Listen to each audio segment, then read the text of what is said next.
Yo, Robot, peace, assalamu alaikum, hotep, shalom, what's up, buddy? Greetings, hi, hello, howdy diddly, and all that. What's up, what's up, what's up? So the question is, who taking over? Let's pin that. Who taking over? All right, so some of y'all got y'all ears and eyes to what's going on. And for those of y'all who don't, I'll go ahead and explain it to you. So right now, a part of the step of the ascension process is the Muslims are mobilizing. Can y'all hear me well? How the sound coming? Is it picking up well in the mic? Can y'all hear me?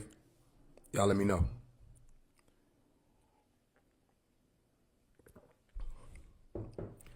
Can y'all hear me? Can y'all hear me? Okay, cool, cool. Let me know if it need to be louder, lower, if it's just all right. All right. So right now, Islam is taking over. The Muslims are taking over, and people may not understand why that's happening. And I see a lot of people questioning it. And a lot of people think, oh, because some people say, oh, people went Muslim just to protect themselves in jail. People did a lot of things to protect themselves in jail. It wasn't just about joining a religion. Some people joined gangs to protect themselves in jail. Some people protected themselves without joining anything. They just protected themselves to the best of their ability in jail or in prison. But a lot of people are trying to use that. I saw that. I saw some people saying, well, it might just be because it's trending at the time that people are joining Islam. Some people are like, you know what? People are joining Islam because they really feel led to it.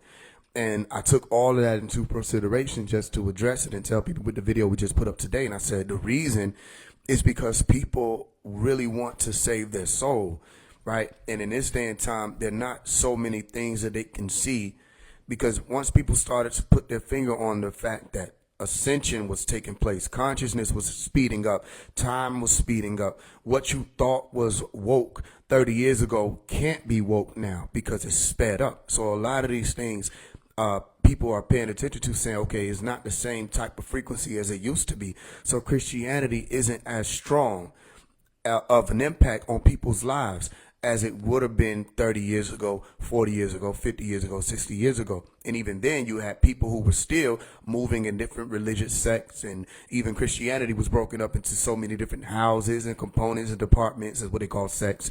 All right, yeah, your Seventh-day Adventists, you have your Jehovah's Witnesses, you have Catholic, you got all these different groups of people saying that they walk with this man called Christ. So the reason why Islam is taking over right now is a very simple answer. All right. In addition to the fact that people are looking to save their soul, it's because it's the closest thing that people are able to see out here functioning with structure to Nuwapu. And Nuwapu is that original way of life. And when you put Nuwapu and Islam next to one another, you'll understand why people like Dr. Malachi York were able to come through and use Islam to get people to Nuwapu, or the truth, or walking like Christ did, talking like Christ did, being like Christ would be in that day and time, and would have to be in this day and time if Christ actually existed, because that man never died, according to the stories. And here's another reason why a lot of people are having an issue with Islam, because in Al-Quran it explains that Christ was not crucified, that there was somebody there that was made to look like Christ.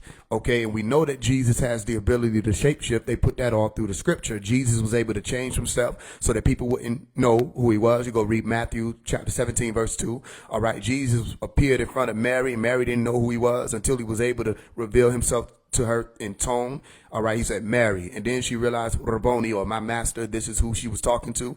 And you're talking about somebody who would have been walking with him day in and day out. How would she have not known who he was when she first saw him? Because he was disguised in such a way that she didn't not only know who he was physically, she didn't even recognize his tone. Okay, until he made that reveal to her. There were so many different parts in the story where Jesus or Isa appears and he's able to change his form or transform himself. Now, the conscious community or the conspiracy theorists and the rest of the people would like people to think that shapeshifters are evil inherently, or that shapeshifters are some reptilian race of beings that came from outer space. No, there are other places and other stories throughout history, or these stories, where you have people who were having the ability to either change themselves biologically, or change themselves or transform themselves or shape shift technologically. Now, according to these stories, Jesus was able to do that on a whim, which had to be either biologically or technologically, but it appeared to be biologically that he was able to change his whole being. So this would mean that if that were a key factor in the whole story, wouldn't it have been possible that not only Jesus or God or Allah, Eli, whoever would have had the ability to transform Judas as well? Okay, and according to what these people have said in these stories, Judas was the one who was crucified. And the Quran backs that up and say, yo, you never were able to kill the Messiah. The Messiah could not have been killed by you measly human beings. This was just a part of the story that had to play out, because the angels were saying to Mary, why would you be looking for the living amongst the dead? You can't kill God, especially if you're of the ones who believe that Jesus is God. How could God have been killed for 1 second on your planet or in your planet or in this plane? It wouldn't have been possible, because to remove the presence of God from reality that was created by God would have been detrimental to the creation itself. It can't happen.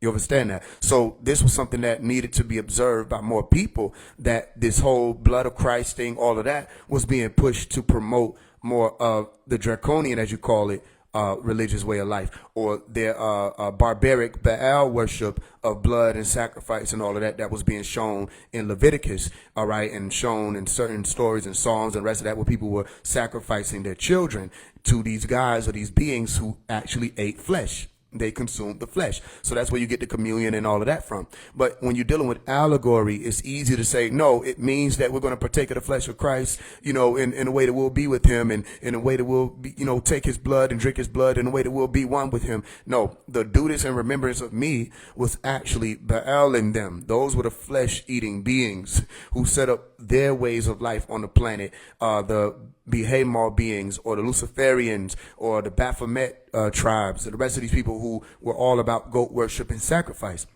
What's my point? My point is that it's not that Christians don't have the right to believe that. They can still believe that. The point is, if you ask a Christian, did Jesus leave the planet alive, or did he die and leave? They don't know the answer. That's the issue, because they didn't read their book. They were listening to a pastor in church. All throughout the biblical scripture is showing and hinting toward the fact that this man was not killed. He didn't die on the cross. Not only that, it shows that when he left, he was very well alive.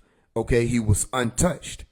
And he was explaining to them, didn't I tell y'all all, when he met with them in the upper room, I told y'all all this is going to happen, even in accordance to Psalms. So if you talk about it in accordance to Psalms, Psalms said you can't strike a stone against this man's foot. Ain't nothing going to happen to him. So how would you be able? So here, ask another question. Walk with me now. When Jesus was praying to the Father, what I told you in the video, when they have Jesus doing like this, that's a fake image. That doesn't exist, right? In actuality, the scripture never said he prayed that way. So you go and read the story. It'll tell you that when Jesus told the disciples to wait for him, and he went to go talk with his Father, he said, I got to go talk to my Father. Y'all stay and watch for me. Those of you who walked with him, right? Which they didn't. They wound up falling asleep. And that was a whole part of the allegory of the temptation of the flesh and the spirituality thereof. All right. Meaning if you have the spirit activated in will, and you have the flesh that is dwelling in desire alone, the spirit may be willing, but the flesh will be weak. You have to make the decision. That's the crossroad. That's the whole point. So Jesus went forth, the Asa went forth and said, to his Father, if this is in your will, okay, I'm cool with it. But if it's not in your will, if this ain't a part of it still, then I'd rather not have to endure this part, right? So let's say that part of the story was true, that he went and had a conversation with his Father about not being crucified, right? So then when he said, Father, or Eli, which would have been elevated one, or Eli, my God, lama sabachthani. When he said lama sabachthani, he said, why have you forsaken me? If he was saying, why have you forsaken me? Why would he have said that on the cross if he already made a deal with his Father, or he already came to an agreement with his Father? Even if tacitly he came to an agreement, because it never told you got a verbal response, but he came to an agreement with his Father that if it was in his Father's will, then he wouldn't have any problem with it, that he was with it. He said, only if it's in your will. So how could he have been forsaken if he ended up on the cross? Because that would have still been in his Father's will. Then his Father could not have forsaken him to put him on the cross. That would have been a part of the plan, unless somebody thought that they were doing God's work by turning in this what he thought to be a false Messiah or a fake Messiah. They thought they were doing God's work, and then they ended up on the cross and were trying to figure out how they ended up on the cross. And they were asking, my God, or Eli, Eli, lema sabachthani, why have you forsaken me? Now you see the difference when you have somebody going to talk to their father and they say, Abba, Abba. Okay, I know all things are in your power. Nothing is impossible to you. Abba. He said, Father, Abba. And then this other person goes on the cross and says, Eli, Eli, which would have been what somebody would have said if they were talking to their God, their God.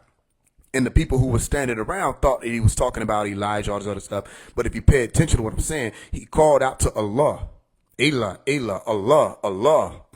Why have you forsaken me? Why have you left me behind? Or why have you turned away from me? You understand that? So God wouldn't have turned away from Christ because Christ and God were like this, and they already had a deal. Do you understand what I'm explaining to you? But God would turn away from some measly human being. He does it all the time. When he wiped out all the human beings, when he saw that their sin was too strong, he destroyed all of them. He killed them. He flooded them out. That was murder. That was genocide. When he said, you know what, I don't like what these Egyptian people over here do. Let me go kill all of their babies, all their firstborn sons. I'm just going to murder them. You know what, I don't like what these people are doing in Sodom and Gomorrah. So I'm just going to kill all of them.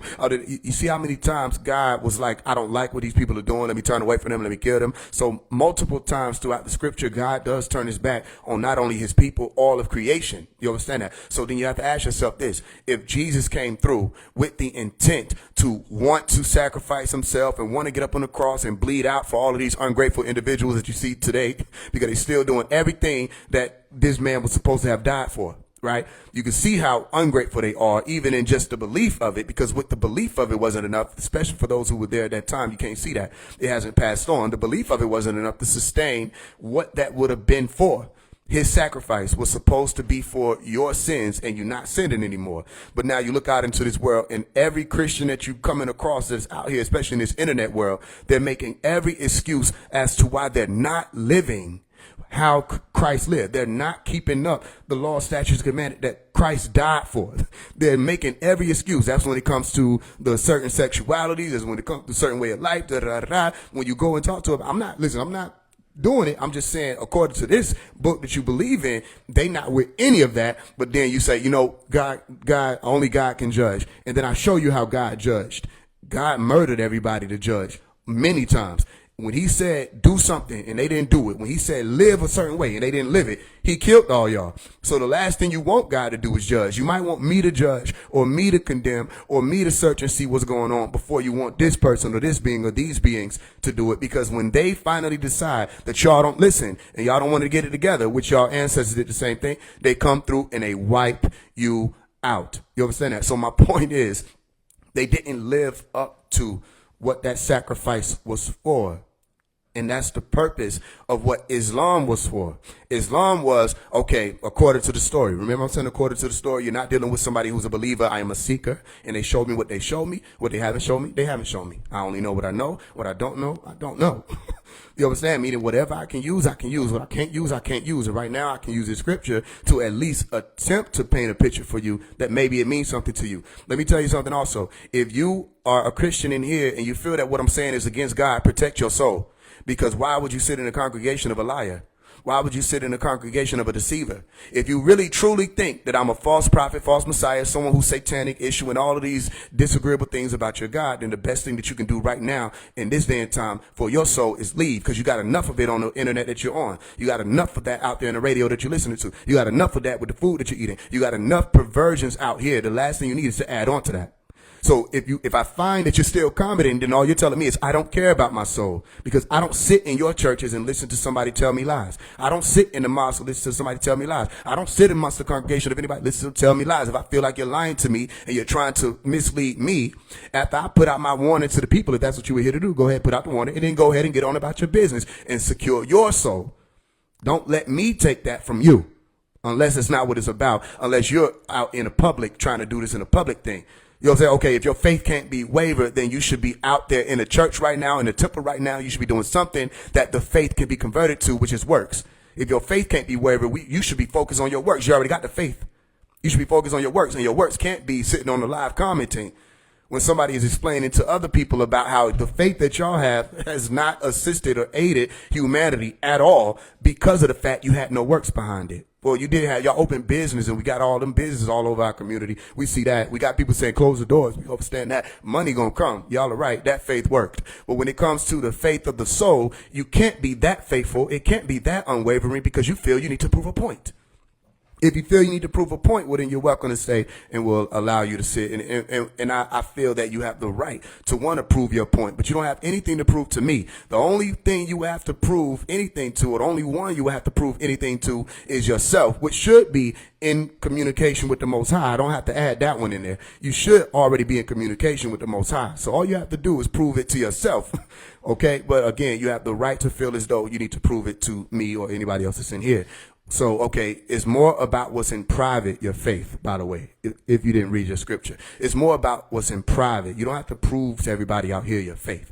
Okay, just to help you. So the point is, a lot of people are coming to Islam to find that way of life that is more structured. They want to find that way of life that is more in alignment with what Jesus did. Okay, ask any of these people, when Jesus was praying, how did he pray? Ask any of these people, when Joshua prayed, how did he pray? Ask any of these people, when David prayed, how did he pray? Ask any of these people, when Musa or Moses prayed, how did he pray? Ask any of these people, when Aaron and Aaron prayed, how did he pray? And you'll find that they all prostrated. But when we go into church, we see everybody with their hands in the air, clapping, you know what I'm saying, prayer hands. But that's not how they pray. How did Jesus dress? Did Jesus dress? If you walk outside right now, you see a group of Muslims. Do they look like more of how Jesus dressed, or do they look more of how the Americanized, colonized, satanic group of pilgrims that came over here dressed? All right, so let's switch the roles around. When you walk up to a bunch of Christians, do you see Christians who dress like Jesus, or you do see Christians who dress like the colonizers, the satanic pilgrims, the people who came over here and took over? Oh, so I'm starting to see what's happening here, because they open up businesses in the Americas. Right? The Protestants, the rest of the people, they opened up businesses, and that's what these churches were. They were always what? Homes or houses of merchandise. I've read that in a book somewhere where somebody walked into churches and flipped the tables over and said, this is not my Father's house. You are conducting business. This is a house of merchandise. Okay, so let's deal with the attire and the dress. Do the Muslims dress more like Jesus, or do the Christians dress more like Jesus? It's a simple question. Anybody who's a true Christian and you really believe in God, you really following Christ, you shouldn't be upset or offended by what I'm asking. You should be able to just give me the answer, because the truth and the life for the way. Okay, never mind. All right, so if we're dealing with the truth and the life and the way, and we want the truth, and we got to find our life again, okay, and we have to find our way, then it shouldn't be no issue answering questions truthfully so we can find that life and find that way. Do the Muslims dress more like Christ, or do the Christians dress more like Christ? Do the Muslims pray more like Christ, or do the Christians pray more like Christ? Do the Muslims eat how Christ ate, or do the Christians eat how Christ ate? You understand that? When Jesus walked into the upper room, I want to ask you this question. I want you to pay attention very closely. Did he say, peace be on you? Or did he say, hello? Because when you talk to the average Christian, they walk up and say hello. They give you a curse, because that's what hello is. Hello, heli. What the hello? Hello, hell is low. The first thing they utter is in the English terms.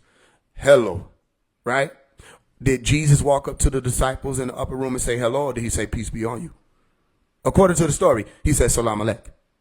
Okay, so if Jesus walked up and said salam alek, do the Muslims greet people how Jesus greeted people?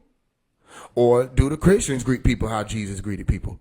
Now, if you walk up to a Muslim as a Christian, most people, and they hear assalamu alaikum, they say, oh, they with that devil religion, or they with that fake religion, da-da-da-da, but they're greeting people how Jesus greeted people. You see how many similarities we're able to pull out? My point is, there are so many similarities between the Muslims and those disciples at that day and time, or the Christians, as you call it, at the day and time. There's so many similarities between them that it makes you think, which one is the true religion? I'm not saying Islam is the true religion. I'm not saying Christianity is the fake religion.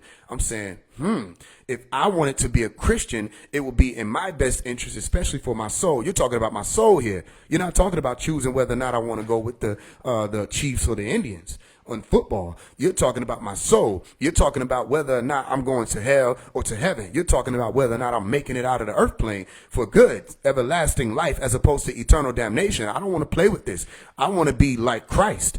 That's what Christian means. I want to follow Christ and live how he lived. That's what Christian means. So if you're asking me, just based on my observation, who's living more like how Isa lived, it seems to be the Muslims. Who's more strict about their religion? Who's more strict? Do you think that the Muslims would allow for somebody to walk in with a drag attire on into any of their schools and teach their children? Do you think the Muslims will stand there and let somebody dress like a dragon? Pay attention to what I'm telling you. These are the Christians who allowed this. These are the Christians who okayed this, right?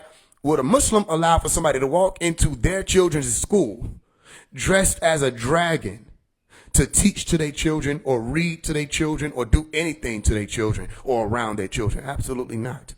As a matter of fact, they have such a strict attire in their schools. They're not playing around. Okay, let me ask you a question. The women who are the closest to God are called what? The women who are the closest to God in the church, the Catholic Church, what are they called? They call them nun. You want to know how many letters that is? Short of the word mu'minun? Not many. Mu'minun means believers. All right. The true believers, those who seek to or travel to or are seeking out the bosom of Allah, subhanahu wa ta'ala, as they call it, or that source, the true source. Those are called mu'minun, the true believers. All right. Those who really seek to uphold the deen or the way of life, the true way of life that'll lead them back to source, Allah. Okay. Or Allahu or Huwa. You understand that? So, all right. If they're called nuns or nuns like mu'minun, or nine, like those who seek the path of the nine as opposed to the path of the six, those who seek to go above as opposed to going beneath. Ask yourself this other question. Do the nuns dress more like, are y'all hearing me? Do the nuns dress more like the ones who were propagating and killing and slaying people, or do they dress more like Jesus in them did, or the priests in them did, or the Pharisees and the Sadducees in them did? Do you see, when you look at a nun, a Muslim woman, okay, or do you see someone who's out here patting their weave, all this other stuff? Which one do you see? Which one is dressed more like Jesus or Mary Magdalene or the Blessed Mary? Which ones dress more and act more? They say, you know what, I'm saving myself. Not saying all of them do that. I'm just saying that this is what they say. They push this message. I'm going to save myself for God. I'm going to save myself for the coming of the Lord. I am making sure that I am one of those who are seen as worthy fruit to be retrieved from this planet. Okay, they're activating themselves in virtuosity. When we look out into this Christian world and the Christian music and the music that these people are wearing, Sexy Red, you see them, they got their cross. You saw Sexy Red dressed as a nun. The ones people who are calling themselves Christians, the music they out here listening, mocking their religion day in and day out. I make a city girl believe in Satan, Lil Uzi Vert. People still listening to that. City girls, they walk around putting their hands up to the people, still listen to them. The biggest gangsters, all these people walking around with crucifixes talking about murder and sex promotion and drugs, and people still listen to them. And these are the biggest Christians. You understand that? So then people are met with a decision. Are you going to cancel out all of these people who are propagating and promoting the devil's way of life? Or are you going to act like your religion is just so accepting, or that God is just so accepting that he doesn't mind what you do with the religion, as long as you have a good time and don't judge anybody? You don't know who you're dealing with. You didn't read it. Because the one who I read about, if he's anything like how we read about, he already on the way to destroy y'all. He already on the way. So let me ask you a question. Who would be closer to God? Those who just observed Ramadan, or those who was in the club every Saturday, Wednesday, Thursday, drinking alcohol, giving and taking and casual sex, all of that? Who would have been closer? If God were pulling up, beat, beat, who would have heard the beat, beat? The ones who were fasting and not consuming. The ones whose energy in their liver was being converted to ketones. Pay attention to the words I'm using. Ketones. Who would have been able to pick up on the ringing in the ear? Those who would have been in the club, or those who would have been sitting outside in their yard being still and silent? You understand what I'm explaining to you? Meaning, who seems more serious about their soul? That's all I'm saying. Don't get upset with me. Why you getting mad at me? Everything I'm saying is true. Everything I'm saying is true. All you got to do is look it up. I got Bibles in there. We can go run it. Listen, how you want to do this? We can go grab a Quran, whatever you want to do. Everything I'm saying to you is true. Why are you upset with me? Only a fool ducks when the truth is thrown at them. Only a fool ducks when the truth is thrown at them. This will be your opportunity to be like, you know what, this man is right. Because everybody's ragging and clowning on people. You got people like Rollo who are able to take two people, squash a beef, and put them in a masjid at the same day, same time. Bring people closer to God, Allah. These people believe in Jesus. These people believe in Isa. These people believe in the Reformer. These people believe in the Comforter. These people believe in the Deen. They believe in the way of life. They believe in the prophets. They honor the prophets, but they worship Allah. They do exactly what the Torah was telling them to do. They worship one God.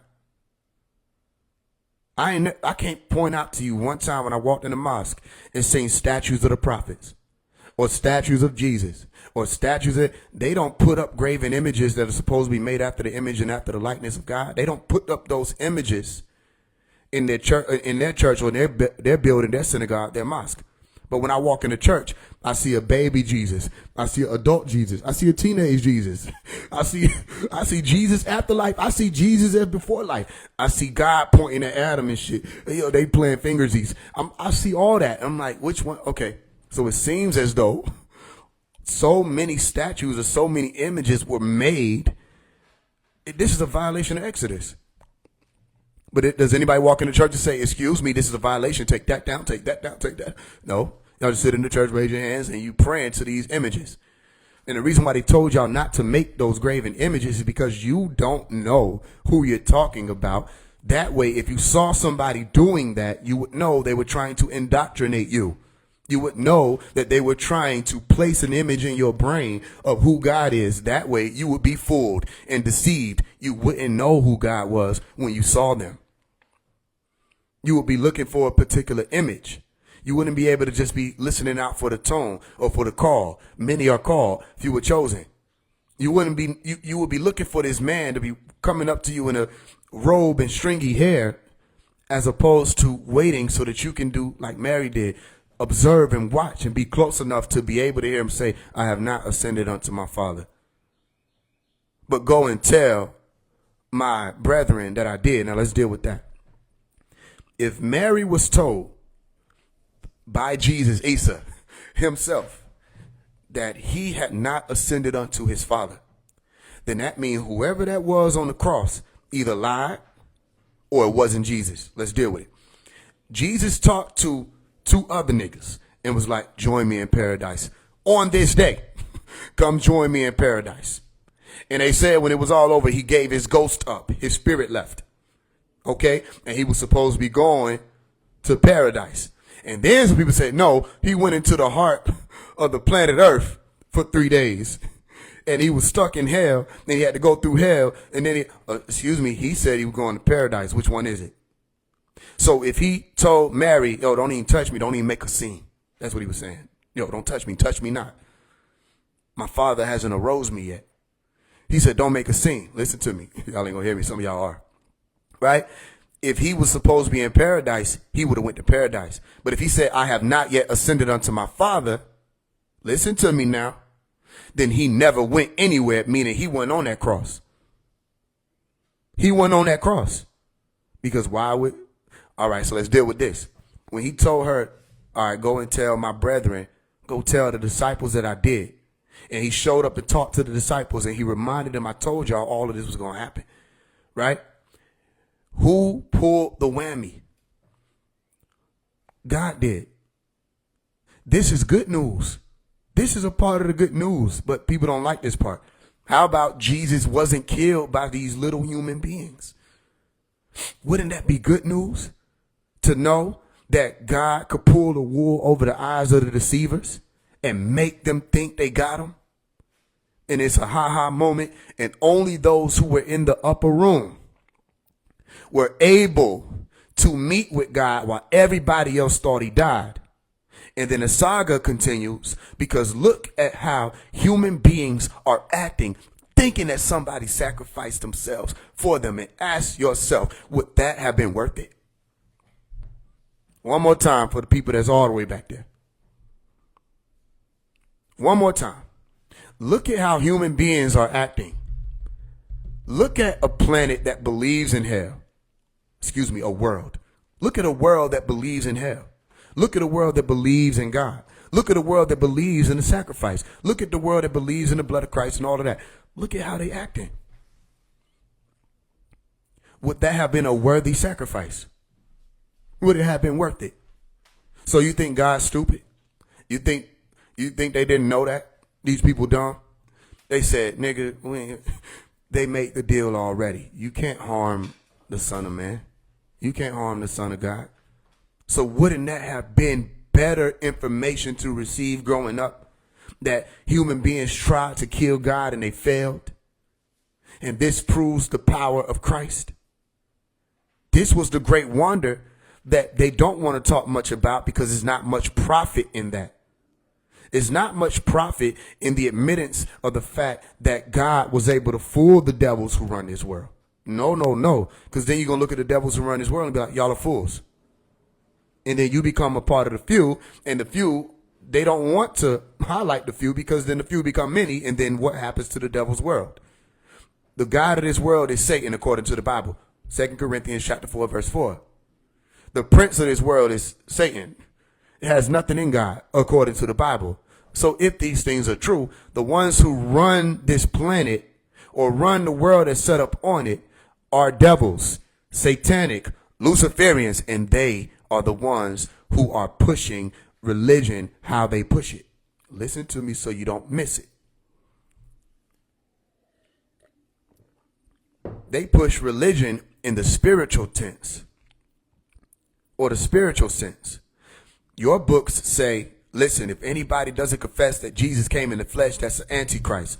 But as soon as you go into church on Sunday, the pastor throw a Bible at your head and say, Jesus is in the spirit. He said, you look up, you say, damn, this shit say if you do that, then you can't be of God. Why are you not talking about the flesh? God must have come in the flesh. Jesus must have come in the flesh according to your story. Because if you say otherwise, you're the Antichrist. So then they point at Trump. No, that's the Antichrist. It says right here, it could be a lot of y'all motherfuckers. It say it could be a lot of people. Then they play these word games and you see how this came about. Because it says, many will come in my name and say, I am Christ, and shall, deceive many. So, all right, they're calling Christ Christ. Not overstanding, there's a misinterpretation because he was being interpreted that. But he is the Messiah, right? So they calling him Christ, they become Christians, following after Christ. But then they're not able to stand true to their religion because they don't know what Christ's true way of life is. They haven't even read the books. So ask yourself, was Jesus a Christian? How could Jesus have been a Christian when Jesus would have been what they call Christ? Was Jesus a Christian or was Jesus a Muslim? Was Jesus a Christian or Muslim? Was Isa, Maryam, a Christian or Muslim? And when you look at it, you say, okay, Jesus was a Muslim. If Jesus was what you looking out here and seeing these Christians to be, what would have been the purpose of the whole story? Imagine seeing Jesus in a strip club with his cup in the air saying, you only live once. That would have been ironic. Because the biblical scripture says you only live once. That's biblical. So if it only is, it's giving man once to live. You only get one chance, right? What's this story of Lazarus? What's this story of Elijah raising somebody from the dead? What's this story of this man dying and coming back to life that goes against the law? Do you understand what I'm explaining to you? So there was a group of people that were around at that time who were performing miracles, who were performing rituals. And when they performed those rituals, they had allegory and symbolism attached to them. People took the symbolism and said, this must literally mean this man named Lazarus was dead for 4 days and somebody came and took him out of the dead. That's not possible. because rigor mortis would have already set in. It's over with. So Jesus only lived once because he can only live one time, according to the Bible. Unless you're telling me Jesus was no longer a man, even though he said he was a man. Unless you're trying to tell me that Jesus was God and that God was good and Jesus was good, because he said, why you calling me good, nigga? Ain't nobody good but God, which makes absolutely no sense if you think that Jesus is God, because he would have been like, that's right. If I'm God and you say, Faise, you good, I'll be like, hell yeah. Or heaven, yeah, excuse me. You know what I'm saying? I'm not going to be like, why you calling me good and shit? Only God is good. You see, he was telling people, yo, when you pray, our Father who art in heaven, you looking at this man, he's standing right there in front of you. How was that man in heaven? Then you say, well, God could be more than one place. Okay, well then why do God got to come here? He should already be here. The kingdom of God don't have to come here. God's kingdom doesn't have to come here then. He's already here. Then all that, just wipe all revelation out, because that's the purpose of revelation, for God to come down and be one man. Okay, if God could be two places at one time, then God shouldn't have had to come down in the book of Genesis, chapter 11, to confound the tongues, which is another thing we got to deal with, because what's up with that? God came down to confound the tongues of people, to confuse them. If God can be two places at one time, he didn't have to come down. But if God came down, guess what happened? Wherever he was at, he left there. He's no longer there. This is not an omnipresent person. This is not an omnipresent being. So Jesus and God are not the same people, because whoever it was that would have had the will that Jesus was praying to would say, yo, if this is in your will, let this cup pass me by. It would not have been Jesus, because who would he have been talking to? So who was Jesus talking to when he was praying? Jesus praying all through the scripture. Who was he praying to? Who was he referring to? Who is the Father? Who is his Father? You understand that? And why was he able to separate the father of him and the father of those who wanted to get rid of him, called the devil? All right? Who would have been, I think that's John 8:44. You'll find it. You are of your father, the devil. You know what I mean? Because if you were really my blood or my type or my kind or my gene, why would you want to kill me? Why would you want to get rid of me? Why would you want to silence me? Only reason to make you silence or want to silence truth is if that truth affects the reality that you're either benefiting from or you want to continue to push out so that other people can, again, that still benefits you. You with me? So the point is, a lot of people are turning their life over to Islam because they're attempting to get closer to God. We already look at Christianity. Christian music is satanic. These people are Christians. And here's what the Muslims are going to have to deal with. Same reason why I said the Muslims are not exempt. Y'all going to have to deal with this. Y'all going to have to decide whether or not y'all are going to still make satanic music. Because just being a Muslim ain't enough. If you decide that you're going to be a Muslim, that's one thing. But then you're going to push out more of the music that's destructive to the community, then you're going against your deen. All right, you're not functioning as Rasulullah or a reminder to put out the message or the good news and the message of the coming and all. You're not putting that out there. Now you're putting out the message of Shaitan. And if you're putting out the message of Shaitan, you might as well never become Muslim. Because what would be the purpose? If this is this ongoing war and it's ongoing beef, what would have been the purpose? If you're going to help Shaitan, the devil. You understand that? So let's go back to it. So the reason for Islam was because people forgot what it was all about. They weren't observing the Torah anymore. They were living how they wanted to live. You understand that? So then this being called Jibril, who some of you may know as Gabriel. Jibril comes down and says, all right, Muhammad, I got something for you to ikra, read, go back and study and take in this information for yourself. And we got to do all of these different procedures on you to make sure that you are able to do this. Muhammad was said to have been, removed of his heart. All right. Washed, his heart waxed clean and placed back to remove the portion of Shaitan out of him, according to what these stories were saying. Right. So there was a lot of intention and attention focused on Muhammad or Ahmed, so that he may be the one who will be a reminder for all of those people who will come after. So this was really a revitalization of Christianity, as you call it, or Islam. So why is there a disconnect? The disconnect comes because people benefit more from people believing in Jesus as a spirit. People benefit more from the Christ died on the cross doctrine than they do of people having to take up their cross and become fishers of men. There's more work that you have to do. All right. Which one do you think people that are lazy would rather gravitate toward? Which one do you think people who benefit more from ignorance would rather gravitate toward? A religion that says you have to prostrate. It is a part of your lifestyle. Or a religion that says, you can pray on Sunday if you feel like it. Right? Or a religion that says you have to fast because Jesus fasted, because Daniel fasted, because you have to go through what the prophets went through. This is a part of picking up your cross to walk like one of us.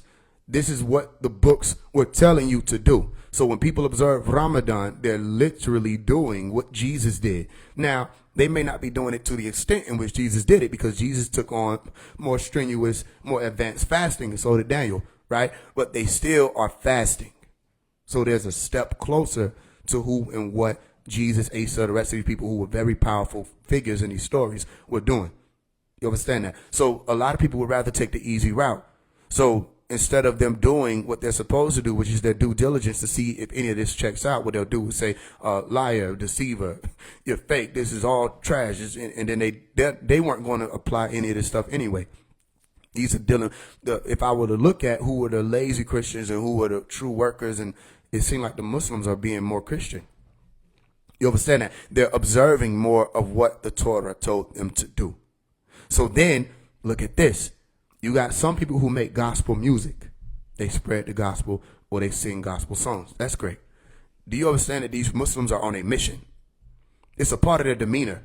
They're on a mission to bring more people to the deen. They're bringing more people to their religion on purpose. They're walking around tableeking. They're walking around still spreading, you know what I'm saying, like the Jehovah's Witnesses do. Not saying there's not other religions that do that, but they're very serious about it. And the fact that Islam is taking off, especially in the Hollywood or music industry, since it's because of so many people reach that level of power, right? And they want to find something powerful to get them closer to the Most High. You understand that? And it doesn't seem that Christianity is as powerful as it could have been. Now, here's what I want you to be able to do so that you don't walk away from this place confused. I want you to be able to separate Asa or Christ from Islam and Christianity. These are the people who are like the fans of this celebrity. These are the people who may be the followers of the celebrity. Some of them people might hate him. Some people might want to be him. But separate the man, Asa or Jesus, from Christianity and Islam. All right? The reason why I'm telling you to do that, because you didn't need the religion to find him. You didn't need the religion to find them. The angels, Allahumma, Elohim, okay, the Anunnaki, Neter, whatever you want to call them. You didn't need the religion to find that. They could have come to you exactly the same way they came to these people in these stories, if they exist to do so. So it wasn't the religion that's the issue. Y'all are arguing over which one of the religions is right, which one of you has a true, actual, you can call this being. Meaning, if you are telepathically in connection with this being like the movie E.T. was showing you, you would have to be. How many of y'all can actually call home? People pray for their rent to be paid. People pray for people to make it off the hospital bed. How many people are praying for their soul? How many people are praying, yo, I need y'all to come to me how you came to Moses? People ain't doing that because they have nothing to do with what they're dealing with in society. And in order for you to, how about this? You do pray. You say, come to me how you came. And they say, okay, you got to go on a 40-day fast. You got to leave society for 40 days to do it. Go out into the wilderness. You're like, shit. Belief is cool. Belief is cool. They rather believe it. And then the ones who do that, who go through that advanced training, and they call us crazy. And we say, family, these are extraterrestrials. These people fly around. They fly around in vehicles. Right? I was just, listen, it was just a lightning storm last night. And I was talking to them. This is beside the point. We'll get back to it. And I'm going to let y'all come up, those of y'all who want to come up. Right? But I was talking to them, and I said, I want to see y'all. I said, it's been a while, which ain't been too long. I said, I want to see y'all, pull up. And I'm watching the lightning as they do that. I said, I know y'all here. I changed it from I want to see y'all to I know y'all here. Green. One blink. GG. And then everything went back to normal. I said, exactly. That can't be taught. Just no book. no belief in no church, mosque. That comes from you had the encounter already. And I've had multiple encounters. And I'm telling y'all, this ain't nothing I'm making up, because if I didn't delete it, I would have showed y'all like 3-4 videos where I was recording the lightning, trying to see if I could catch a green flash again. It never happened again. I'm like, y'all ain't finna. I said, I tried to bargain with him, everything. I tried to plead my case. I'm like, do you understand that if I'm the one who can show people, they'll listen. Just let me, y'all show me. Y'all ain't gonna show me again. So I wanted y'all to be able to see it, but ain't never flash it again. But the point was, I saw it. So can that be true for you? No. Do you have that type of connection now? Maybe you do, maybe you don't. Have you tested it? I don't know. All I'm telling you is every time I ask for a sign, they come. It don't matter when it is, how it is, because there's so much going on in this everyday life. Sometimes you're going to ask for a sign. And I ask for it all the time. So let me see y'all. And then I have to remember that the crafts that they drive around in, they're invisible, meaning human beings can't observe them because of the quantum stealth technology that these vehicles come with. Okay, anyway, the point is, these are the ones that fly around behind the clouds in your biblical stories. These are the flying chariots. Remember the chariots of fire? And go read the book of Deuteronomy. That's an extraterrestrial story, right? Where they were like, yo, remember, nigga, God was going off. Like, nigga, why the fuck y'all don't listen to me? Didn't I show y'all niggas? Remember the last time y'all were trying to get somewhere and I popped up in the middle of the night and I showed y'all how to follow me through, and I was in the night sky and y'all followed me to get to where y'all was going? Nobody asked what the fuck that was. Oh, he just sent a light. No, he didn't. Either he sent one of the angels or he pulled up, said, hey, y'all niggas follow me. And he flew over them. That ain't the only time vehicles flew in the Bible. When Jesus was born, a vehicle flew over the birthplace. And people say, oh, they followed a star. First of all, you can't follow a star. Stars don't move. You understand that? They didn't follow no star. They followed a vehicle, and you called it a star. You understand that? Then ask people, who was driving? Who was driving the vehicle? They don't have these answers. So a lot of these questions, you have to get answers from God. And in this day and time, especially if you're not in tune with who these people are, then it don't matter what religion you're claiming. They say they finna take some people up out of here and boom, earth. That's in all the stories. And they've done it before. That there's a destruction coming to this planet. So if you're Christian, you believe in that. You believe that this world will perish.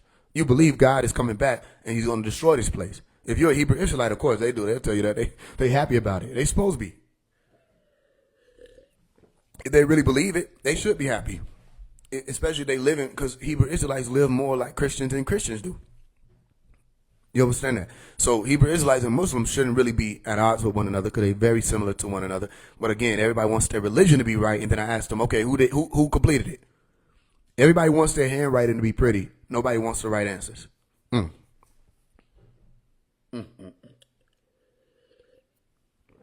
Everybody want to debate about who got the prettier handwriting.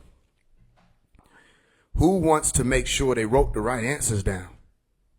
Because when you turn in that test, they might be like, ugh. Yeah, it took you a little while. Your shit ugly. But you got it right. You made connections with us. You were actually able to talk to us. You know our signs. Al-Quran said they ignore our signs. Don't trade in our signs for a fleeting gain. We giving you signs daily. We give you random people being born that become this odd being that you don't know why the fuck he here. You just know he here. You don't know why you listen when he speak. You just know. You listen. Okay, cool. So then what's the sign? People say, why are you wearing a Mason hat? It's a sign. Tell me what it means. You don't know what it means? Ask what it means. You know what I'm saying? You want to understand what it is? Ask. I think I read that somewhere in the Bible. Ask, seek, and knock. If you want the answers, or if you want to ridicule and throw stones, then that's fine. We're used to that. But if you really want the answers, then you should be trying to figure out the answers to those questions. What does it mean? Why is Faise One wearing a Mason hat? Why does Faise One not say he's a Freemason? Why does he say Mason? Why? You understand? My first book I ever wrote was called Why. I did my best to show you the crown science, because when you say why, you're saying vi. Okay, vi, ve, vi, W-E-I, W-I-E, why, wait, which is right there in the word violet. It's where the word violet comes from. I told you I was born on the mountaintop. Never mind, that's for later. I'm giving y'all the Protect the Crown book, and we ain't even got it. It ain't even out yet. So the point is, I gave you the key. Why? Ask. You want to know? Ask. I'll tell you why. Anybody want to know why I'm wearing the what? Because you saw me wear it in the Kodak Black video. You see me wear it on a few videos. But you don't remember me wearing the Defy Gravity hat? Is it that easy to forget? You don't remember Defy Gravity. Okay. This is a Defy Gravity symbol. You don't see that? Right there? This whole, what do you call this raised thing that's going on? That's light. All right? Light has multiple meanings, the word itself. One of the meanings means you're not heavy.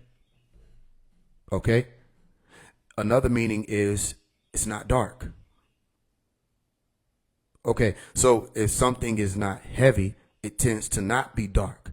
Because in order to become lighter, you have to speed up in frequency. Are you with me? So when you speed up in frequency, you tend to float or rise above the pull of gravity. You become less dense. Are you with me? So this symbol here is a light. You walk in and you see me talking to somebody and they say to me, yo, man, it's bright as hell in here. They're not talking about the lights. They're talking about the light. This symbol right here, people say, it means gnosis. It means no such thing. You know what I'm saying? It means geometry. You don't know what it means. It means God. Simple. It's so simple that people can't understand it. It means God. Literally, G0D. G-D. It means God. So then they say, it's satanic. Explain it. Just explain it. You can't just say stuff like that to me or around me. You got to explain it now. How is it satanic? How is it that square and compasses means evil? How is it that this symbol that aligns with the whole mission of Jesus, Isa, or any of the prophets is satanic?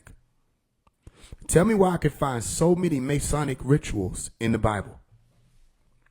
Tell me why the Masons get a lot of their lingo from the Bible. Tell me why when I became a Mason, I held a Bible. Tell me, you can't tell me why, because you won't fucking YouTube. And then I'm telling you, it's very painful sometimes. I have to keep coming back to the same thing. I did this when I was 16. I already did this school. But I have to remember how behind people are. You know, I got on the show, The Young Elder. We did the Rosicrucian science. We did magic. We did Moors. We did all kind of science. And people stuck on one symbol or one emblem. And I do my best to keep telling them what it is. And somehow they still don't understand it. All right, Jesus was a Mason. Jesus was a Mason. You won't see it say, oh, I'm a Mason. But Jesus was a traveler. He literally traveled far and wide. Okay, Masons are travelers. Jesus had disciples who he taught discipline. Okay, Masons are disciples. We're taught discipline. Jesus was one of the ones who taught you about your etheric core, gave you sciences of your etheric core. That's found in the biblical stories also. Cable toe, all in Masonry. Jesus was showing people how to become better Masonry. These are all about your deeds, Masonry, Eastern Star. Eastern Star, star in the East, but these are satanic. But it's all based on your Bible. It's sickening how little people know about their own book. Because they think they know it, because what they do is they compile rhetoric points or talking points. And then they meet us. We're not composed of talking points. We're composed of talking questions. So we don't want just you to talk to us. We want to ask you questions. And that becomes an issue, because if you don't know the answer now, I have to be asking you straw man questions, or I'm stupid, and they get upset. You start realizing who has that foundation. Masonry gives you a foundation. Do you have to become a Mason to get a foundation? No.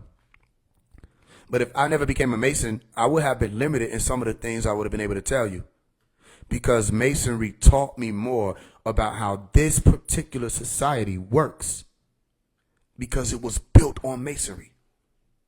Is that clear? They built the society you're using, the society you live in, the society a lot of you believe in. They built it on masonry. So, okay, I was 16, and because of the work that I was doing in the community, they came to me and said, we want to talk to you about the square. Pay attention to that. They came to me at 1-6, which equals 7. I didn't even have to activate that to be one, ask one shit, because they didn't make me ask, because they already saw what I was doing. They came to me and said, we want to talk to you about the square. People say, what lodge are you from? You're not a seeker if you don't know what lodge I'm from or where I was held. If you're really a Mason, at this point, you shouldn't have to ask, because I'm in the limelight. I've given all the jewels and gems. Why does everybody want this up front, out in the open teaching from me, when you know that Masonry is built on parables, it's built on allegory, it's built on riddles, it's built on mysteries that you have to have the formula to be able to go and find and reveal. I told people what lodge I was in the song Right Now. Then in certain books I'll mention it. Then I said they were twins. I said they were twins. Nigga go look at it. I don't see it. I told you how to spell it. I said twin with 2 N's. Nigga say, what? You're not studying enough. You're not searching enough. You're not seeking enough. And I tell you, somebody gonna look at that, they still not gonna find it. I just told you how to spell their name. Because I told you they were twins. Then I just told you the name of the lodge. And I'm telling you right now, they're still gonna miss it. And I told you how to spell twins in my music. Then I've been telling you I was a Mason since I was 16. Because why? Nobody knew who I was teaching Masonry in high school because I learned Masonry in high school, became a Mason in high school, took the walk, traveled in high school. We did this outside of what the public eye was seeing. Then nobody put me in the video that went viral later on in life where it said 16-year-old Mason teaches class hidden knowledge. That was 3-4 years old. I was like, oh, they just finally seen it. And I ain't even put that video up. Somebody else put it up. Put in twin with 2 N's. Somebody should have been like, but I tell people, I say, study my music, don't listen to my music. Study it, don't listen to it. People just listen to it. I was like, so then they go, where you hail from, brother? Don't ask me nothing. Don't ask me nothing. I've been saying it. I've been telling you. And then it's interesting this way on purpose because I'm teaching you how to speak elite. Don't I have a book called How to Speak Elite? You want it easy, and you're not going to get it easy.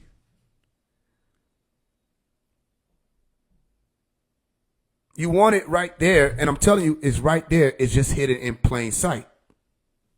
You say, what? It's hidden in the airport. That's what I just told you. The plain sight. Huh? It's hidden in plain sight. Levels, degrees. A level is a plane, correct? So it's hidden in plain sight, not PLAIN, because if you were standing on a plane, where the fuck you gonna hide it at? The plane has no trees or nothing. All it is just open field. It's not plain sight. It's plain sight. And when you come up here and you overstand and you're standing over, now you can see. Unless you're up under that table, which means you're up under the trapezoid. The trapezoid is the pyramid without the capstone, okay? So when I take the capstone away, what do I take away? The eye. You can no longer see. The eye of providence or the divine eye or the all-seeing eye. A-S-E, Ashe. All right, right on. But when you take it off, there's no light. It just got dark in here. You understand? Meaning there's no light. Light is information. So, oh, I can't see. Now I can see clearly. You know what I mean? I can see clearly now. The rain is gone. And the rain is R-E-I-G-H-N. Because there was a ruler in place that sat on top of that trapezoid trying to stop me from climbing up the ladders or the degrees or the levels or the planes. That's who you call the worshipful master. Because who is a worshipful master other than God? So even when you first walking into the lodge, you're being lied to. Why are you being lied to? Because it's necessary. Because you have to find out you've been lied to. So people climb up them ladders and they wait a minute.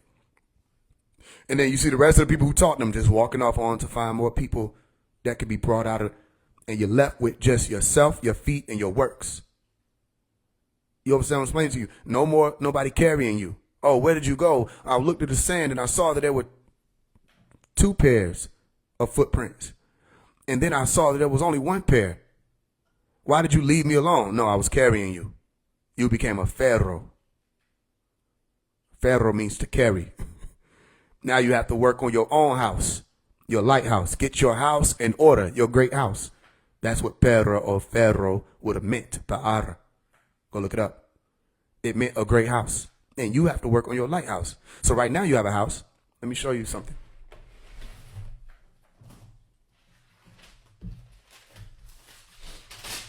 This is the world you're used to. Y'all wanted me to tell you what it is, so you can't think I'm going to just tell you the same thing every time. Here go your house. You see it? This your house. But this is out of order. What house you walk past you look like this? This ain't a house. No, we have to convert this into a right house or a lighthouse. So what we do is we bring this shape to order and it becomes this shape, which is what masonry was partially about. But it's a strong foundation of what masonry is. See that? It becomes a square. You just brought this imbalanced shape to order. It becomes a square, but it's not complete because this was not complete. So to complete the trapezoid, we would have had to, what? Drew the capstone, which will have been where the light comes from in the lighthouse. You with me? So, all right, so let's complete the house. Here goes your house. Stay with me. Don't lose me. Stay with me. That's your house. This is the lighthouse. So all you got to do is put the light there. You know, you got to, you understand that? You showing where the light would be. This is your lighthouse. All right, boom. What also is it? It's a rocket ship. You with me? And the rocket ship is a house itself. You see it? It's right here. That's a rocket ship. It's a house itself. And the rocket ship is used for ascension. Stay with me. So this is an ascension tool. This is an ascension tool. And this, when completed, is an ascension tool. Stay with me. So then we're given this word. Well, I'm going to just tell y'all the word because the word going to come up backwards. We're given Merkaba. Merkaba. Merkaba. What is Mir? Mir in the ancient Egyptian language is a pyramid. Isn't this a pyramid? Okay. So if I take this pyramid here and I move it here and complete it here, that becomes the roof of the new house. I hope y'all can see that. This pyramid moved here becomes the roof of the new house. And right here we have the Kaaba. Kaaba means a cube. You with me? So in the second dimensional aspect of this shape you're looking at, you have a square. Third dimensional aspect of it will be what? A cube. Second dimensional aspect, you have a triangle. Third dimensional aspect will be a what? A pyramid. Okay, so when I put a cube and a pyramid together, one on top of the other, I end up with a home or a house. Dar. Okay, Dar Islam. The abode of peace. Okay? Or just say Dar if you want to, because the Dar just be a home. Are you with me? So then this is getting your house in order. But why? For the purpose of ascension. If it's not for ascension, what would be the purpose of getting your house in order? So you're building a lighthouse. The pyramid was a craft. But it cannot take off or be charged to take off without the capstone. Are you with me? So I just showed you how Merkaba or Merkaba means not only a pyramid and a cube, because Mir means pyramid, don't forget. Kaaba means a cube. Merkaba. Okay, a pyramid and a cube that forms a house, correct? It's a vehicle or a chariot. Go look up what Merkaba means etymologically. You'll find that it means a chariot or a ship. So then your point here will be to turn not only this image, these symmetrical images or these geometrical images or shapes into a home. All right. You're also turning your house into a home, and then it becomes a vehicle. So you're converting or transforming yourself into a traveler. Meaning you're no longer just traveling this plane. Now you can astral project and travel the higher planes, which is the science of the lodge in the upper room. Are you with me? You have to escape the earth plane and go into traveling as a light being or a celestial being with the stars. It's a part of the journey. Now, we can find that in the book of Acts chapter 1, verse 9, when God, or Jesus, as y'all call him, Isa, came and was like, yo, I'm about to, go on and get the fuck on. Y'all was tripping. Y'all actually tried to kill me. You missed. And he got on a craft and he left. And two messengers, angelos, came and stood with the disciples and said, why y'all looking like that? The same way you see him leaving, he'll be back. These are vehicles. They were able to travel. Go read the book of Mark chapter 9. You'll hear where somebody was pulling up on some people, disciples, and was like, yo, this is my son. Make sure y'all listen. These are vehicles. They're able to travel. So a mason is a traveler. Are you walking with me? A mason is a traveler. Don't you travel? You travel here and there, near and far, don't you? Every time I say walk with me, that could be allegorically, or that could be literally, that could be metaphorically. Your purpose is to find out what key is being used at what point in time for which door. And when you have your real keys or your true keys, or you'll have the actual gems that are necessary to activate certain pieces of the puzzle, you'll be able to get to those doors. You become Ta, or the opener, or you become like Ta, the opener.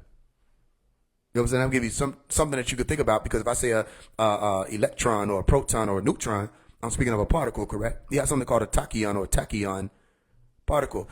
There's not supposed to be anything in physical nature that's faster than the speed of light, according to what scientists have presented to the people. But then you have this thing that's supposed to be hypothetical called a tachyon particle. And it is able to move faster than the speed of light. But what would move faster than the speed of light? You don't got sound. That's a lot slower. What would move faster than the speed of light if it were not this hypothetical or theoretical tachyon particle? It would be a thought. Okay? Or your ta. So watch what I'm telling you. You got tachyon. Tachyon. Ta-ki-un. So a key that is your thought moves faster than that speed of light. So then you have to solve another mystery. If I have 2 points, stay with me. These are my 2 points. What's the quickest way to get between these 2 points? What do they say? The quickest or the fastest route between 2 points is what? They'll say a straight line. In all actuality, the quickest way between those points would be them reflecting one another. You understand that? So the quickest point between, or the quickest route between 2 lines, is not a straight line. It's a reflection. Now, if you want to use a straight line, of course, that would be theoretically quick. You know what I'm saying? Because depending on how long you took to draw it, or if you were timing it in any way. All right. Also, depending on your vantage point of those 2 dots, as you ascend, those 2 dots get closer together. You know what I'm saying? You get closer to it, they seem to, or appear to be farther away. But the point is, this ideology of it being a straight line is a little faulty, because if I were to reflect this dot upon another dot, or the reflection of itself, those would be 2 dots. In theory, that would be the 2 dots that we were speaking of originally, and the reflection would have been the closest point between the 2. Are y'all with me? My point is, that which is referred to as a tachyon particle already exists in the form of thought.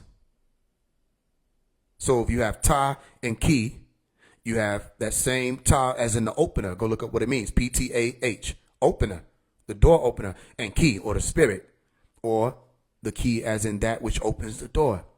So cannot your thought unlock doors? already.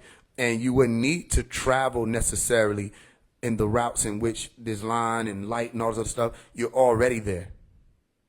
And this is a part of the activation of finding your way home. When you figure out where home is, you'll figure out, okay, home is where the heart is. And if home is where the heart is, then home is already here. They say the kingdom of God is within, meaning you're already there. But then you have to understand that's what happens when you're dreaming. When you're dreaming, you go into the dream state, you're already there, aren't you? Somebody caught it. Then you come back and you realize you were already here, weren't you? Somebody caught it. How far do you have to travel to get home? You have to travel the distance of knowing. That's how far. Belief, oh, that was that elongated, circumambulated path. As soon as you know, you realize, damn, I was already there. That's the center. Home is where the heart is. That is the center. That's what the pyramid is reminding you about. That's what this symbol is reminding you about. You with me? So, again, I don't know how people be missing it. It happens all the time. But people have seen me go through so many different schools, so many different things. They've seen me make so many different changes and shift certain things around out here. How do you think I done went to sleep and fell up under the masonry bridge? You don't understand this? This is a part of what I'm doing. Everything you seeing out here that I'm doing is a part of it. Reminding you of that which I found. You're already home. But if you don't know that, you can stand outside your home all you want to, right? But if you don't know that you're outside your home and you're trying to find your way home, you ain't never going to walk through that door. You understand? So any questions? I just want to explain that really briefly. When people ask me, what is this Mason thing? I already told y'all what logic was. I already told you what masonry means. I did a whole class on masonry multiple times. I did a whole book on Who Knows the Secrets. I did all kind of stuff. What do you call it? The How to Speak Elite is a Masonic book. The You Are Like All Right is a Masonic book. I wrote all these books. Y'all don't want to know. Because I'm telling you where to go find the information. Then you go look through my old Faise One Productions YouTube page. All through there, you see me talking about the same stuff. Masonry, all of that. The 9 o'clock video where I had the Masonic emblem on when I was 17, 16 years old. It's old.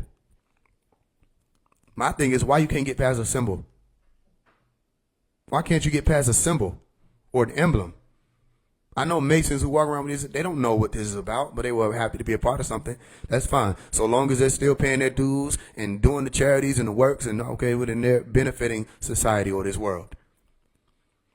A lot of elders, a lot of young people meet me. They might be travelers, and they learn something from me every time. Why? Because it's about that dot. People keep forgetting the dot. They're going all in circles, circumambulating, but they keep forgetting the dot. Oh, I walked up the winding flight of stairs. Okay, when you gonna come back? Oh, we're not supposed to come back. Why did you leave? If you ain't supposed to come back, why did you leave to begin with? Walking around the winding flight of stairs to somebody who's an overstander look like you walking in circles. Maybe I missed somebody, so I'm going to show you what I'm talking about. This is the winding flight of stairs.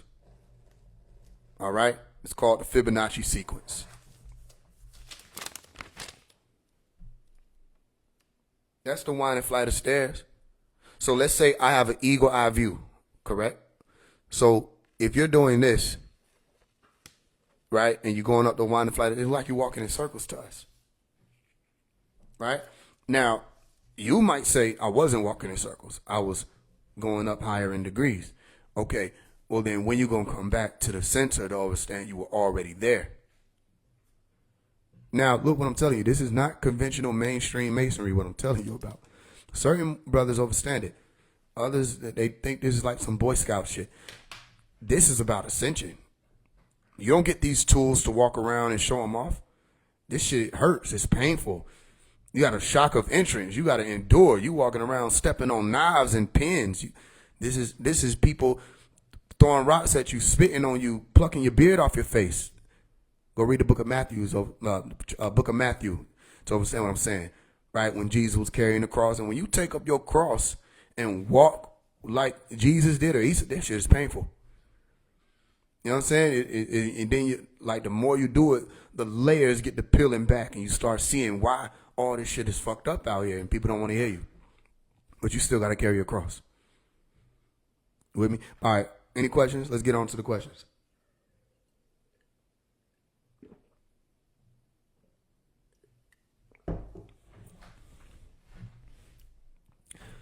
You said what? What is ascension?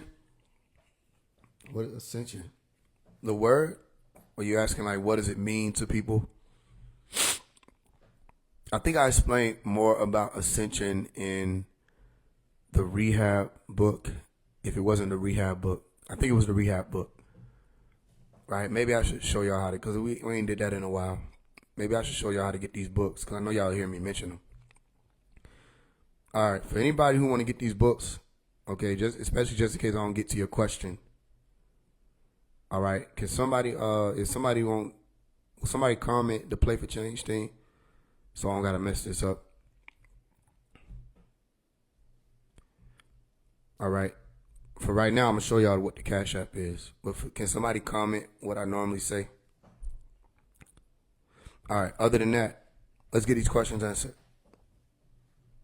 When the E-Way album dropping, I got to go back and visit that again.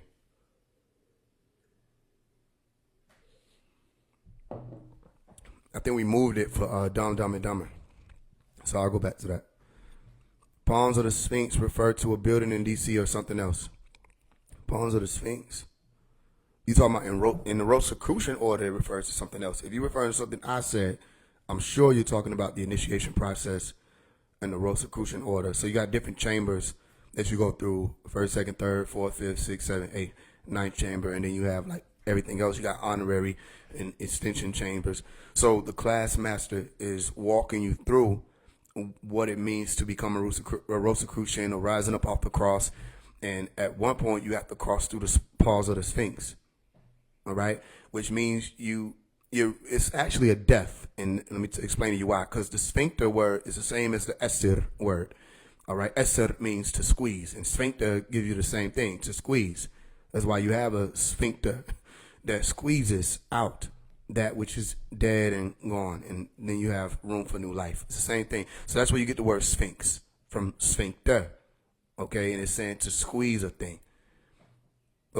So for those who enter through the paws of the Sphinx, they're suffering the ultimate death. Not in a negative way, though. Anybody who travel, it's not a negative way. It's a way that's saying, now you understand, I have to go all the way back to Egypt, first of all, to get these degrees. Rosicrucianism is all about understanding, or the ancient, or the Rosicrucian mystic order. It's all about or the ancient mystic order of Rosicrucians. It's all about receiving the higher degrees that the pharaohs received.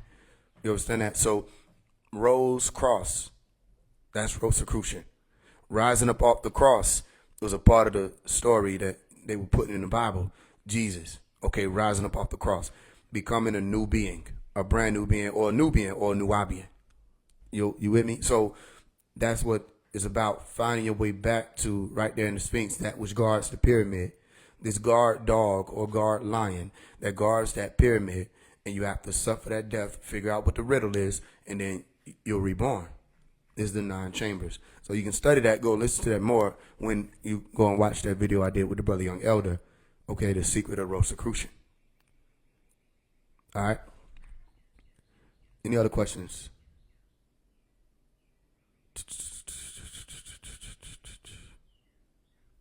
Yeah, I'm about to pin this comment. This is how y'all get the books. If y'all want the books, y'all can send a donation or a free will offering, meaning you can send whatever you want to Play for Change. No, you got to send your email too. So I shouldn't pin this one.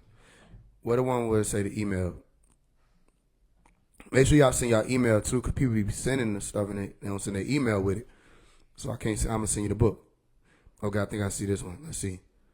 Send any amount in your email. Exactly. You got to thank you, though, Visionary, but y'all make sure y'all put y'all email on it too, so y'all can get the book. So yeah, it's 16 books, and you'll get all of them, but you got to send whatever you send in. Make sure you just send your email. Send whatever amount you want.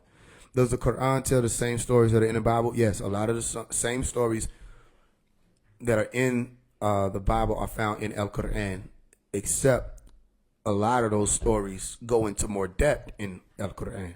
So when you're reading about in the book of Genesis, and you can go fact check me on that, or truth check me on that, when you're reading about the destruction of Sodom and Gomorrah, you read that there was a fire that came from the heavens and destroyed all those people. You go and read it in El Quran, and you'll find that there was more to it, that there was actually a blast. And the angels are telling the story in the Quran. So for those of y'all who want to seek more information, I'm telling you, the angels are talking according to what the Quran is. You will literally hear them say "we" a lot. When we did this and we destroyed this and they say you can't delay it and you can't bring it about earlier when they decide they're going to destroy a place. They went out to tap certain people like Lot and his wife Sabria, right, to say, yo, y'all got to get out of here. Well, they actually tapped Lot, but they told Lot that, yo, your wife is going to lag behind. She ain't going to make it out. So if you were reading it from a biblical standpoint, it seems that because Lot's wife turned around and looked at a fire, that she turned to a pillar of salt or a pillar of ash. Doesn't really make sense scientifically, does it? Because you can look at a fire and nobody's turned into salt. What would have caused that? Well, if it were a nuclear weapon and you lagged behind and you were caught in the blast radius, then you could have turned to a pillar of ash, because that's what they were saying what happened with a lot of people who were in the outskirts of the detonation area and all that or the blast radius of Hiroshima, okay, and Nagasaki. These people were turned to waxed over stone. You understand? And you go watch videos and see what I'm saying. Check it out. Okay, so then there's a difference between turning back and looking at a fire and lagging behind, isn't there? So if I tell y'all, make sure y'all run to this city, and then I'm going to transport y'all, show y'all how to get to this mountain so you don't have to deal with what's coming with this weapon. And you go and do it, but your wife is like, I don't believe all that shit. And she stayed behind. Guess what? She's in the blast radius still. So even if she moved a little further along and didn't complete the journey out of there, she would have been caught in the destruction. Does this make sense? The Quran explains all of this. And interestingly enough, the Quran literally says they call it the blast. So not fire raining down. That's one thing. They say, nigga, this shit blasted. There was a blast. And that's what happens with a nuclear weapon. You know the difference, right? If fire rains down on your home right now, there will be no blast. Unless that fire falls on flammable things. Okay? So whatever was falling from the sky had to be some type of nuclear weapon or thermonuclear weapon that creates a blast. So the same thing you see in these Hiroshima videos is the same thing that happened to Sodom and Gomorrah. Or maybe worse. And Lot's wife was caught up in that destruction. She didn't make it out. You see what I'm explaining to you? So I see the light too. Okay, that's how we had to get. So more to be. My point is, when you read in El Quran, you'll get more in depth. When you read the Bible, is certain things that'll be not necessarily left out because the book came before El Quran. But if it is true that Jibril or Gabriel, some extraterrestrial being or man, came and gave Prophet Muhammad or Rasulullah Muhammad these stories as a recitation, then it is possible also that is true that these stories are more in depth and a follow-up of what was to take place in Revelation and all of that. So Revelation seems to be completed in my eyes. When you read El Quran, it makes more sense what Revelation was talking about. And the Bible actually makes more sense when you read El Quran, even when it comes to Christ being crucified. But if you're stuck on the belief of his crucifixion, it ain't going to do you no good, because you'll think that it's a satanic book because it doesn't align with your beliefs. So if you're still seeking and you understand that belief is not knowing and you haven't made it there all the way, you ain't back home yet, you still believing, then I would advise Christians to read the Quran. You understand? And read it with the intention of coming out of there with an understanding. And see if it holds up, see if it checks out, research it. But if you ain't even read the Bible, people ain't even read these books. They just want to believe. They think it's easier that way. You read these books, a lot of what's been promoted ain't real. It don't align with the book. Rich Homie song was too hard. Appreciate that. Why does the Most High allow the rulers to kill? That's a question for the Most High. I don't even know who those people are. You know what I mean? If they're allowing it, it's probably because they're not here. They can't do nothing about it right now. You know what I'm saying? And then also, why do the people allow it? But again, it'll be just me speculating at this point. I'm not the Most High. I don't know who any of those people are in these stories. I don't know them. To be able to say, yo, hey, whoever. Because the Most High would not be the name of the person. Now, you might be talking about somebody I'm familiar with, but when you're saying the Most High, I don't know. Are you talking about Anu, Elian, Elian El? Are you talking about Eli, Allah? I don't know who you're talking about, and I don't know those people. So they may be doing it because it's a gag, it's a joke. They might have bet on all of y'all lives. I don't have nothing to do with that. I don't know. Or it may just be that they're not able to do anything about it because they're not physically here, present here. But there is scheduled to be something done about it. If you believe in these books, they did schedule it. They might not be on schedule. I don't know. You know they black because they late than a bitch. But I mean, they still gonna be here. They said they're on the way. So I would say if that's true, then there will be something done about it. They're just not able to do nothing about it right now because they ain't got there. They on the phone right now. Say, tell them motherfucker when I get there it's on. Tell them, okay, I hear y'all hitting them. They on speaker. You know what I'm saying? They really can't do shit until they get there. You know what I'm saying? The only thing is they told y'all what to do so that y'all would have shit in order before they got here and y'all didn't listen. That makes sense? Does the holy tablets cover the Sumerian gods? Yes. Why are people born with missing limbs after the previous lives? I don't know. That response actually helped. No, for sure. You have to be a seeker. I'm going to tell you, you want the question, answer, ask me. I'm going to tell you what's going on. Anybody answer your question and they say, the Most High won't help because he has a plan. They don't know that. They ain't talked to that nigga. They don't know whether or not Most High got a plan. That nigga might be asleep. And especially if you're dealing with somebody who literally, he could be sleeping right now. He could have hit snooze and fucked up and let 2,000 years pass. It probably wouldn't even supposed to be this long. But when you're dealing with somebody who's outside of your time belt, according to what these books are talking about, and a day to you was like 1,000 years to them, ooh. You know what I'm saying? Because sleeping half the day fucked a lot of shit up, didn't it? So nigga could be asleep. You don't know that. You ain't talked to him.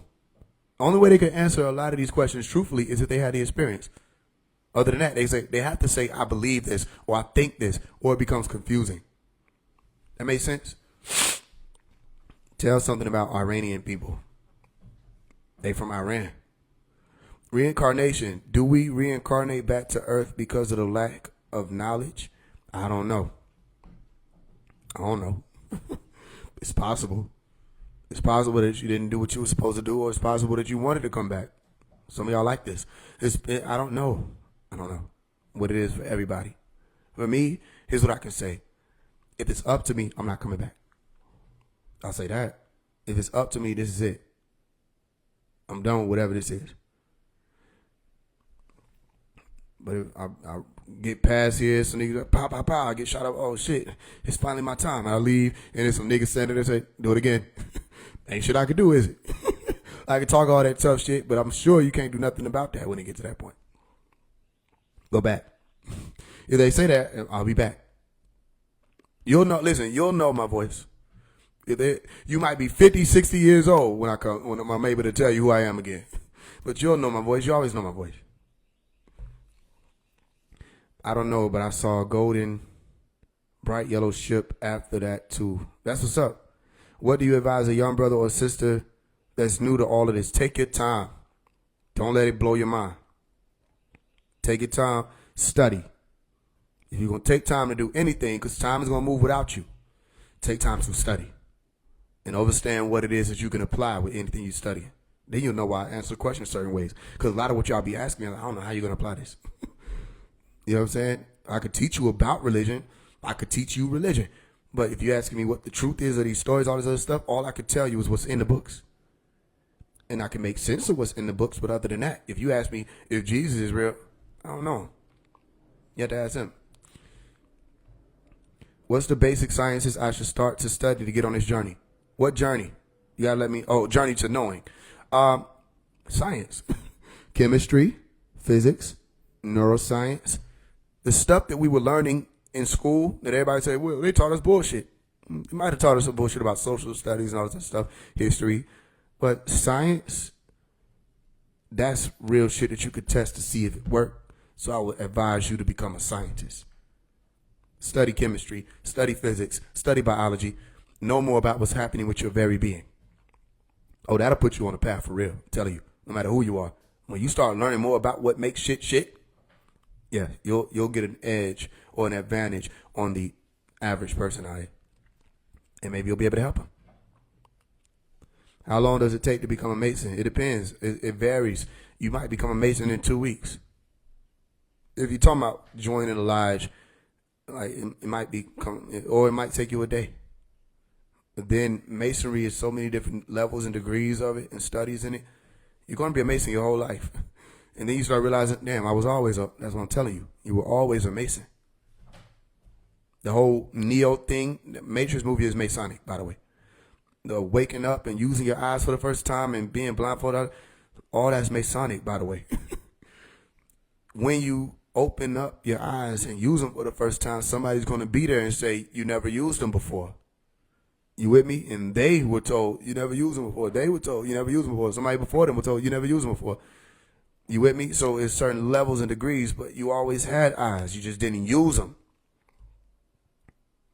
You know what I mean? You know who I am. You just don't remember. You know who you are. You just don't remember. But that doesn't mean you can't remember. And a lot of these orders are here in this reality to help you remember. Then you have to do the work.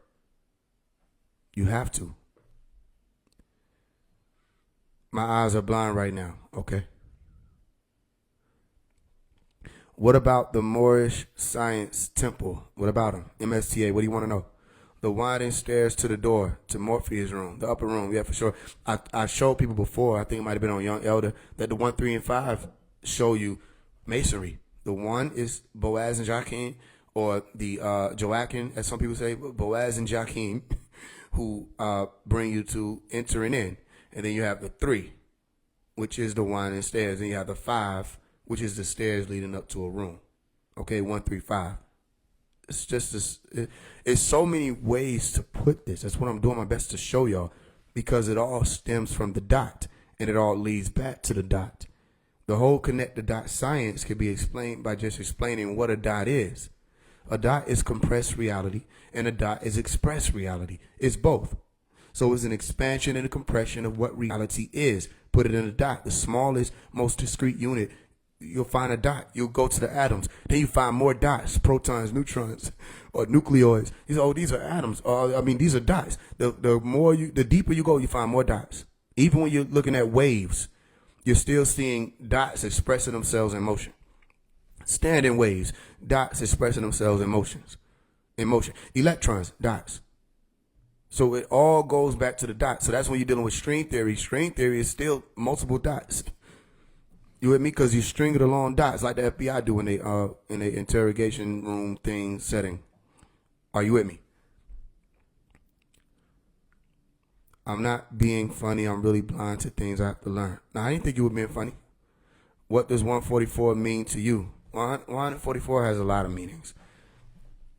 What does it mean to me? What I can say is, if you look at the math of 144, it's a reminder. It's still a reminder. Do better. Be better. Make it home. Some of y'all are devils. Some of y'all are not devils. Some of y'all are good people. Some of y'all are evil people. Some of y'all do good deeds. Some of y'all do evil deeds. Some of y'all in between, trying to figure out which part of yourself you're going to allow to dominate. I'm not responsible for any of that. I'm going to tell you what it is, and you grab it, see what you do. I may not be talking to everybody. When I say I'm looking out in that lightning storm and I see that green flash, I know what that means. I don't know if everybody else having that experience. I don't know if people are having the experiences I'm having, being snatched out of their body or hearing people walk around you, all that stuff. I don't know about that type of stuff for everybody else. I can only know it for me. When I had the experience of people flying on the craft, I only know that for me. You know what I'm saying? I can't know it for you. So everything I'm telling you, it's not something that's like, oh, I need to take this because he's saying it and it must be true. You have to know whether or not it's applicable for you. And if it's not applicable for you, then it wasn't for you. Maybe you just needed to see the Masonic emblem. When you saw the Masonic emblem, it helped. Maybe you need to see shades. Maybe when I don't have the shades on, you need to see my eyes. Whatever it is, when you get off these lives with me, or when you get done listening to my music, what do you apply? What do you apply? What if you get on the other side of the bridge, you made it, and you look back, see, I wasn't doing none of the stuff I said. It's like, damn, this nigga, he was a hypocrite. He didn't do none of that shit. Didn't you make it across? So you shouldn't even worry about me. At that point, it was you. It was about you. It was about you. It's your soul. You came here solo. right? Are you going to leave here so low, or are you going to leave here so high? You came here so low. A lot of people entered in through the bottom of the trapezoid that I showed you, and they got sucked up into the order of the trapezoid, which is a very strong gravitational vortex at the bottom of the life realm pyramid. A lot of people stuck there. They were the sin-born. Then you have the high-born. You either sin-born or high-born. I tell people I was born on a mouse. I'm not. Can y'all hear me now?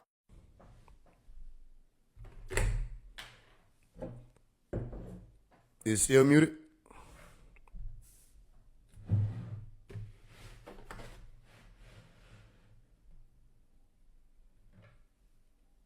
Is it still muted?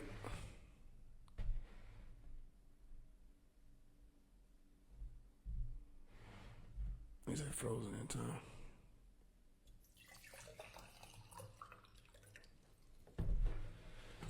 Yeah, it probably went out because my battery signal came on.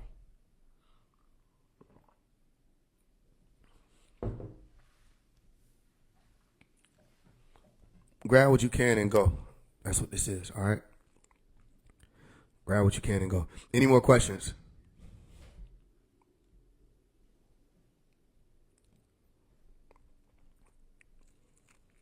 Your vibration too high. I hear you. Why do they leave the prayer of the Heavenly Mother and the practice of meeting with angels out of the books? Wouldn't it help bring people to? They don't leave that out. They get it from the books. They don't leave that out. You got to read the books. May peace be upon you. Peace be on you also. For all you Christian people that, had an issue with the Muslims for all this time, and Muslims who y'all be saying the same thing. Y'all know that? Listen, the only thing that's kind of different is the greetings. I don't hear Christians saying peace be on you. I just hear Christians saying hello and what's up. But the Muslims will be like, even if they're saying it salam alaikum or assalamu alaikum, whatever tone they're using or variation of the expression, they're just saying peace be on you. That's not a curse. They're just saying the same thing Jesus said when he walked up to the disciples. Peace be on you. When they say rahmatullahi, okay, well, you have assalamu alaikum wa rahmatullahi. So peace be on you, and rahmatullahi is saying the mercy rahmatullahi of Allah be on you. Wa barakatuh. They'll say barakatuh. Barakatuh is saying and the blessings. So you'll say assalamu alaikum wa rahmatullahi wa barakatuh. They're saying peace be on you, and the mercy of Allah be on you, and blessings be on you, and you take it to be disrespect. I don't understand that. So a lot of y'all saying the same. Y'all be saying it too though, in a different way. When y'all say Lord have mercy, you're saying rahmatullahi, in a way, right? Have mercy on you. Okay, rahmatullahi. God bless you, barakatuh, barakati, or barakatuh. Okay, then you're saying God bless you. Y'all with me? So if y'all realize how much more y'all had in common, y'all stop fighting. If y'all realize how much more you have in common, you have more things in common than you have. Well, the central point is that y'all have a lot in common, more than you think. And if each and every one of you stuck to your religion, you would benefit society more, whatever your religion is. You know what I'm saying? So hey. Some people need to hear it a certain way. Other people need to hear it another way. There's only one God. We praise one God in different time. So here's the thing about that. There's not only one God. Not even when you're taking Shahada as a Muslim is it stated alone that there's only one God.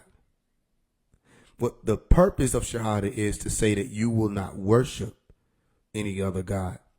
There is no other deity but Allah. This means that there's no other God worthy of worship. In the biblical scripture, it says, you shall have no, or thou shalt have no other gods before me.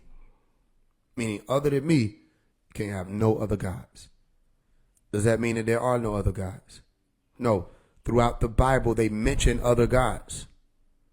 that people were worshiping other gods. You with me? So those were gods. They were just advised not to worship them, but they existed. And they still exist. The God of this world exists. Satanists have a God. It's Satan. It don't make sense, but we'll go over that another time.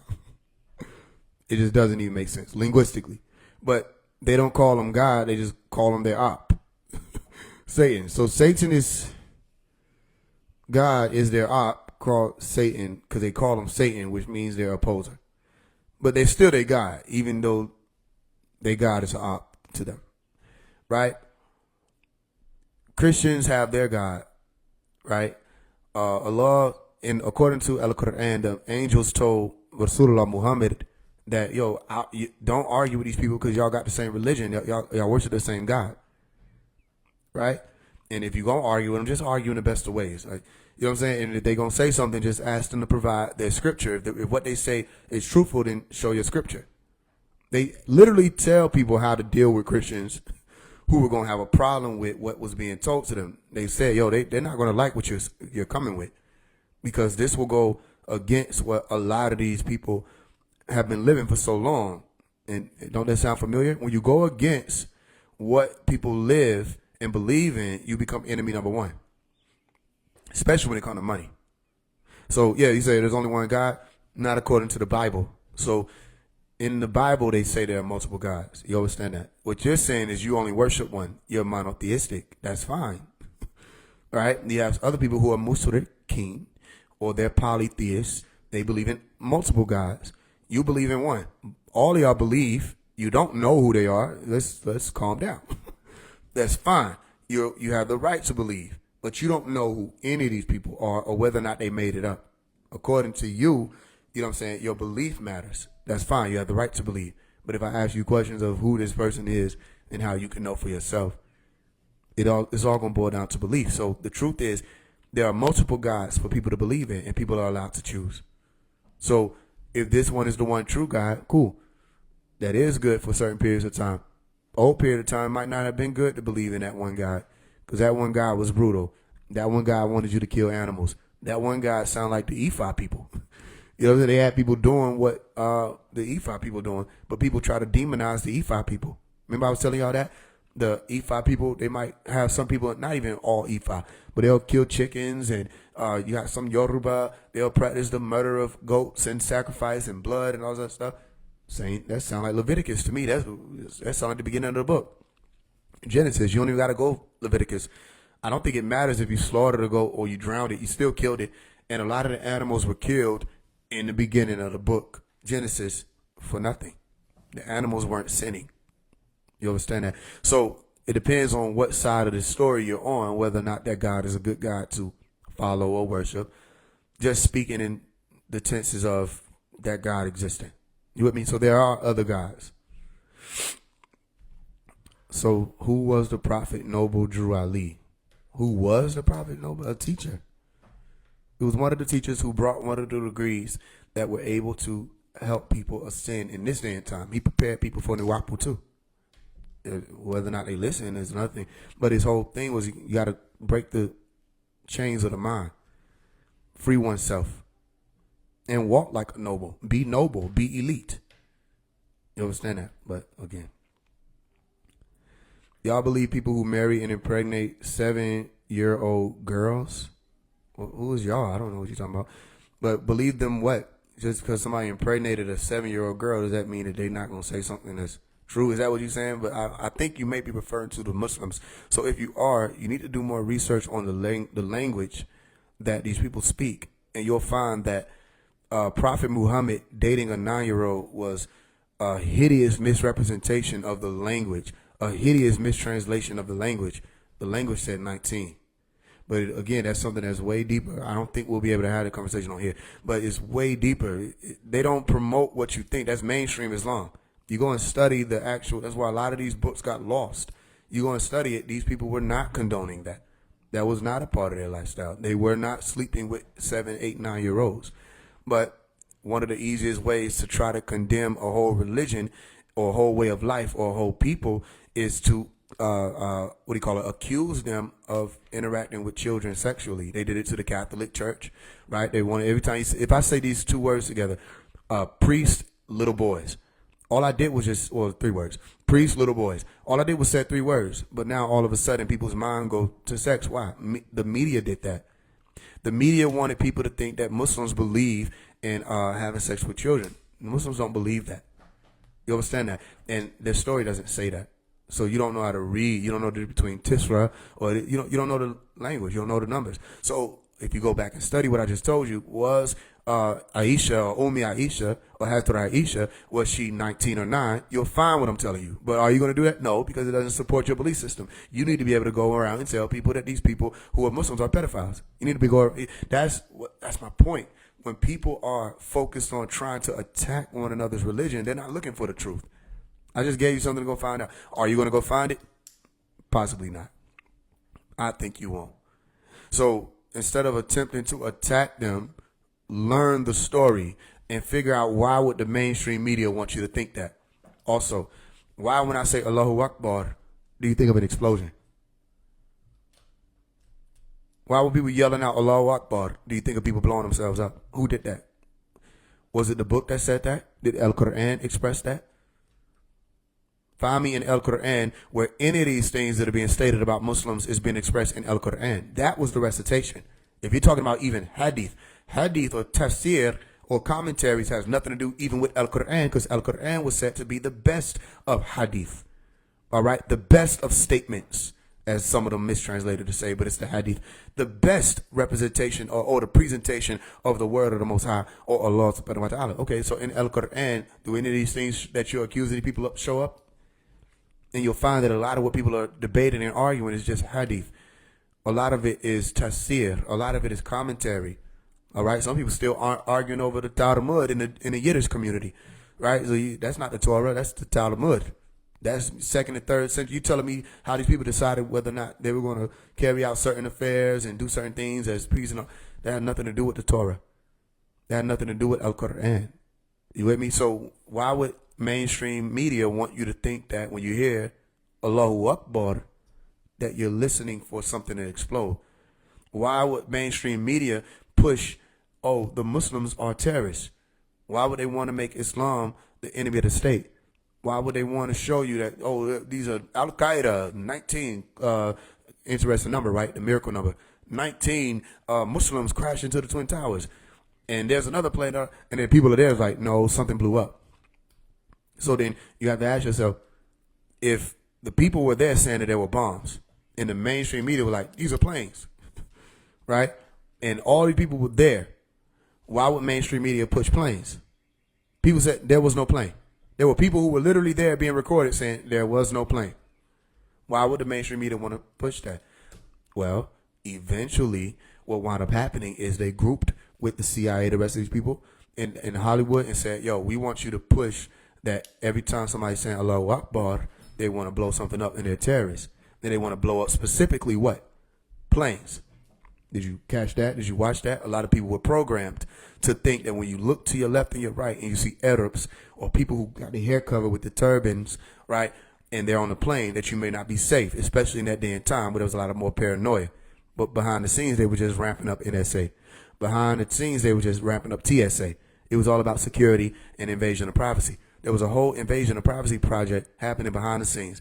And they didn't want people to explore Islam more because Dr. Malachi York around that time was pushing Islam in its pristine purity and moving people toward Nuwapu. And if you move people toward Nuwapu, they've already ascended beyond Christism. They've already ascended beyond Mohammedism. And they're becoming scientists and they really want to do for themselves. And they're not focusing on what the belief of doing for self is. They're actually focusing on the action of doing for self. You start losing your businesses out here. It becomes another situation like Nikola Tesla, where people are believing less in the hype of what's being pushed out here, and they want to learn more of the science. Okay, so enemy number one, Dr. York. Enemy number one, Islam. Enemy number one, Nikola Tesla. Enemy number one, Faise One. It happens over and over again where you see there's this one person that comes out and they're going against what the conventional thinking is, and everybody tries to call them crazy, right? Except he's the one actually speaking the truth. and moving people toward being able to find that truth for themselves. Islam is doing that. Islam is moving people toward being able to find the truth for themselves. Because if that religion doesn't work, it beats the hell out of just sitting down believing that something's going to happen. Those Muslims get up and they go and work. They put in the work. Those Muslims make sure they're living the deen. And they're very strict about it. They're very strict about how their children are raised, all of that. So will there be things that could be tweaked and all of that to make sure that it's better, especially in this day and time for the people? Possibly. But in all actuality, those people are living more like Christians than the Christians are. You understand that? So as far as all of the claims and allegations of Muhammad and the rest of them, anybody can say that. But if you're not familiar with the story, you're not going to know what words and numbers they were using. A lot of people you got the Shiites don't even like Aisha for some reason. They seem to have this innate hatred for Mother Aisha. They don't like to put the Hazrat on it. They say, that's not our mother, da-da-da-da. But they all, and I asked them, I said, what are you going based off? Hadith. They're not going based off Al-Quran. So you got Muslims that are fighting them. It might cut out again, so make sure it don't.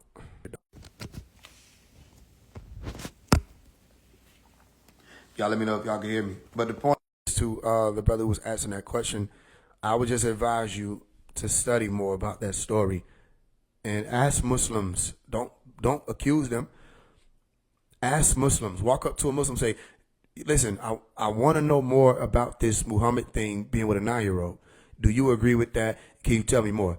Now, what I can say is it's possible that the average Muslim don't even know that the number would have been 19 or other stuff. It's possible. But give them the opportunity, the chance to tell you whether or not they stand on that. You know what I'm saying? Or whether or not that's a part of even Al-Quran, their religion at all. Talk to them and you'll see. That's how you start having these conversations. Because I think both of you at the end of the day should be able to walk away with saying that's not okay. That the 9-year-old thing, that's not okay. The whatever, no matter who it was or whatever religion. You understand that? But if y'all not able to do that, that's just because y'all believe. Yeah, it would have been 19. Go look at that though. Don't just take my word for it and be like, it's 19. And you don't know how to present that idea or explain it. You know what I'm saying? Yeah, exactly. She would have been older. But again, mainstream Islam in its pristine purity. Mainstream Christianity in its pristine purity. Mainstream Hebrew Israelite pristine purity. You have to deal with the truth. And the truth isn't always as profitable or as controversial as the lie. You understand that? But it still is what's necessary for people to build moving forward. Muhammad, last prophet, couldn't read or write, but was our camel driver, learned off actions, observation.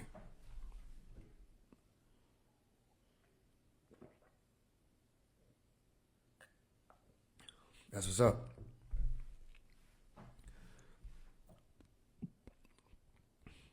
There's only one truth. There's truth. It's just truth. And everything else is just truth acting the ass. Serious question. What's the question? Where can you find it? I wish I had a direct book. It beats me right now. But I would tell you there are a lot of imams on YouTube that explain it. Type in Aisha, Mother Aisha, or Hazrat Aisha, peace be upon her. Type in 19 or 9.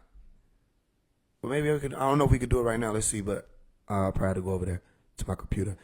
Israelites are a people, not a religion. An Israelite can take on any religion. If an Israelite could take on any religion, why would they call themselves an Israelite if the "ite" suffix means they follow Israel? So if Israelite becomes a satanic person or a Satanist, how are they an Israelite at that point? They're no longer following Yisrael. They're following Shaitan. Go look up what the suffix "ite" means and come back. What chapter in Atlanta is on the right path of I wanted to become a Mason? I don't know what would be the right path. There's a lot of lodges and houses and stuff. We don't know. I would just say Google it, look up what the lodge is at. You got lodge on West End, you got Black Madonna Shrine, you got all these places.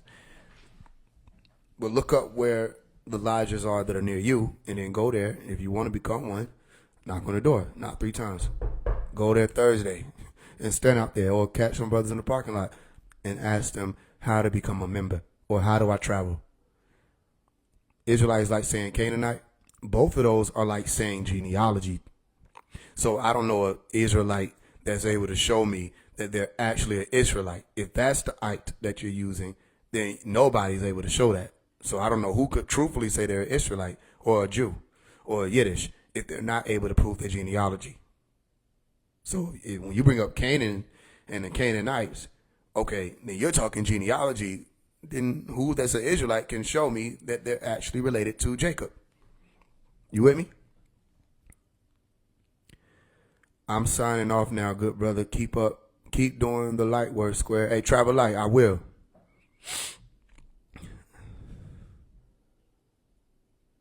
Can I get one question answered? Is off topic. Yeah, go. You got to ask it.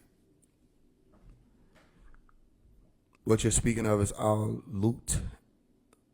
Altruism. I really was the spiritual name of Jacob. Israel was the spiritual name of Jacob and his 12 sons. I know the story. I read it. I'm saying my point is nobody can. It don't matter how many times I read the book, or how many times I read the story, how many times I read about the 12 tribes, how many times I read about how Jacob got his name to change to Israel when he beat up God, all that, or fought the angel. It don't matter how many times I read that. Y'all still don't have genealogy that proves you're Israelites. You only have belief that prove you're Israelites. So the only thing you're left to do with the ite suffix is follow whatever Israel or Jacob lived like. Follow after his example. You cannot prove, not to me, I don't need it. You can't prove to yourself that you are genealogically related to Jacob. It's just a belief. It's not a blood thing, it's a spirit thing. So watch this. It may be said to be impossible, but if the story is real, listen, then there were people who reappeared after they left the earth plane. You have the 2 witnesses. You have Moses and Elijah appearing on a mount. Okay, you got different stories where people were able to come back after leaving. So then if it matters enough to you, I would tell you to work to tap into God enough that they can pull up on y'all how they pulled up on them people in the olden times. History could be faked.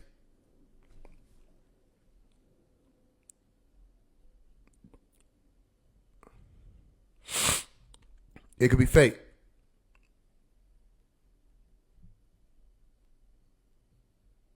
God is good, oil, drugs. Good oil, drugs. I know you mean gold. How do we know we're God's children if we all think evil at some point? God thought evil. That's not saying you're going to know, but if it helps, God thought evil multiple times and repented because he had evil. He repented because he was thinking about doing some evil shit. He repented because he did some evil shit. He said he create peace and evil. God did a lot of evil stuff. Read the book. Or just go to Google and be like, times God did some evil shit. And they'll tell you. They don't really hide it. They just put it in a book.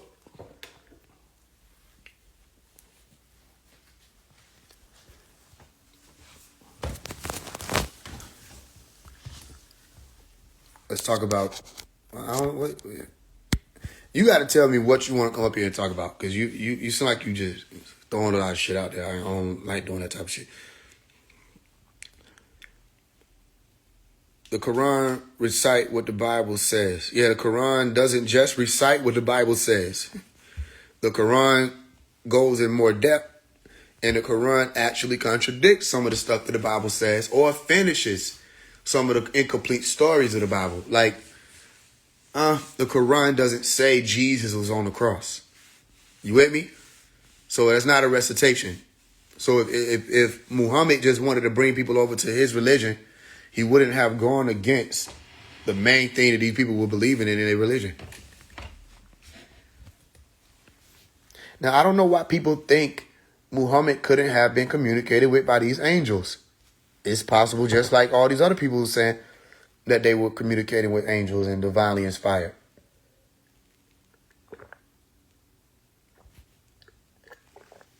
Talk about Israel and Palestine. I don't talk about Israel and Palestine, if you notice. I don't talk about it for reasons. I just don't talk about it for reasons. Because even if I can't even start. Because if I start, it's going to be like, so I'm not even going to start on Israel and Palestine or nothing that's going on that land for reasons. It definitely was not the God of the Bible. How do you know that? You weren't there. You weren't there. Y'all understand that that's one of the biggest things that you could relieve yourself of? The thought process that says, because I believe something and I wasn't even there to see whether or not it's true, somehow I know it. You weren't there, family. You don't know that. It could have been the exact God of the Bible. You don't know. You're seeking. P square, we're going on off and try. As long as the people know to worship one God. A lot of people don't worship one God. So more to be. A lot of people worship multiple gods. Christians worship multiple gods. They said the Trinity. That's 3. That's the Father, Son, and the Holy Ghost. You broke the rules. They said just one God. They were like, well, I worship the Father, Son, and the Holy Ghost. That's 3 people, bro. That's a lot of niggas. After the second person, you broke the law. Then, Father, Son, and Holy Ghost don't even make sense, truthfully speaking, to me. Because Father, Son, Holy Ghost. Where's the mother? And then they have a Hail Mary prayer. Say, Hail Mary, Mother of God. So where's the Father of God? No, Mother of God saying Mother of Jesus. But Jesus is the Father, the Son, and the Holy Ghost. So Mary would have been the mother of the Father, the Son, and the Holy Ghost. They'd be like, I'm like, moonwalk, do. If Jesus is the... No, where you going? Come back. He not playing right. Yes, I am. If Jesus is the Father, the Son, and the Holy Ghost, then Mary would be the mother of the Father, the Son, and the Holy Ghost. Don't make sense, do it? Exactly. Because how would Jesus be the Father, the Son, and the Holy Ghost if Jesus prayed to the Father and when he was bathing in the water with John and them, you literally see the Spirit of God come down on this man. They say he came down like a dove. Then the Spirit wasn't already in his ass. Then when he was like, I'm going to get my ghost up. If that was him on the cross, like you say, then it left. You telling me these parts are able to separate, but they're one? That sound like families do. That sound like genetics. So my mama did that. I'm my mama then. But I'm not my mama. But when you see me, you see my mama. It's called resemblance. Heredity does it every time. But for some, that beat everybody's brains. They're like, see, he said, when you see me, you see God. When you see me, you see God.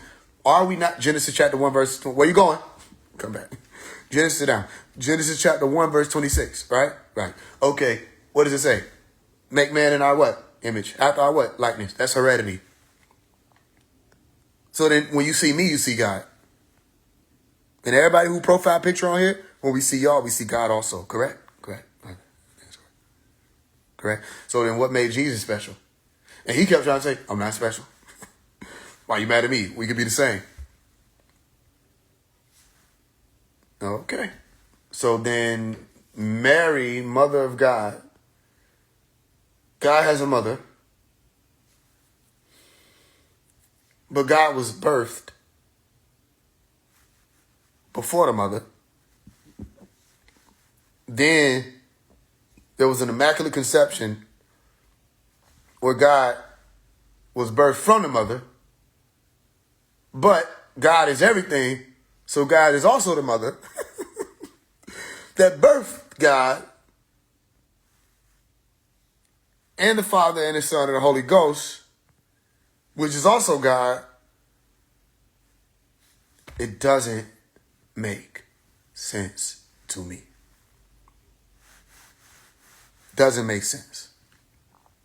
Now, God having a mother makes sense because who birthed God? If God had to be birthed when he came into the earth plane, then why did God not have to be birthed before he came to the earth plane? Who birthed the original God, the creator of all things? How did he get there? Where was he? These are the questions that they know they can't answer. Where was God before there was something called where? When was God before there was something called when? And in order for God to create anything, there had to be conditions for creation. So where were those conditions? And at what point in time, before time, did those conditions exist? Because in order to be or exist, you have to be within the frame of existence to be. It doesn't add up.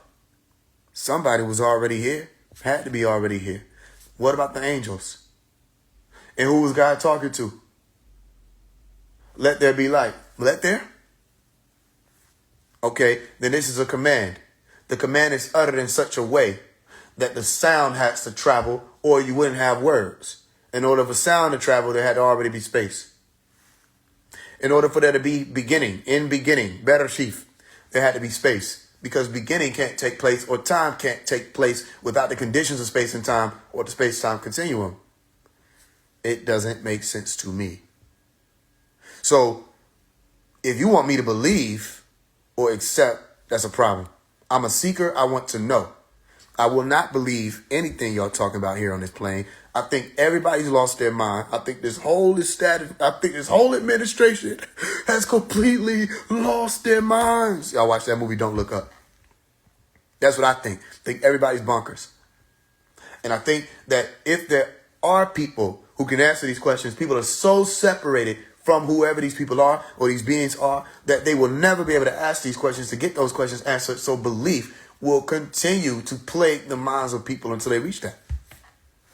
I'm seeking to reach that. Maybe I'll never reach it. But my name is Faise One, Faiseone, forever an inspiration, seeking eternity. Omari never ends.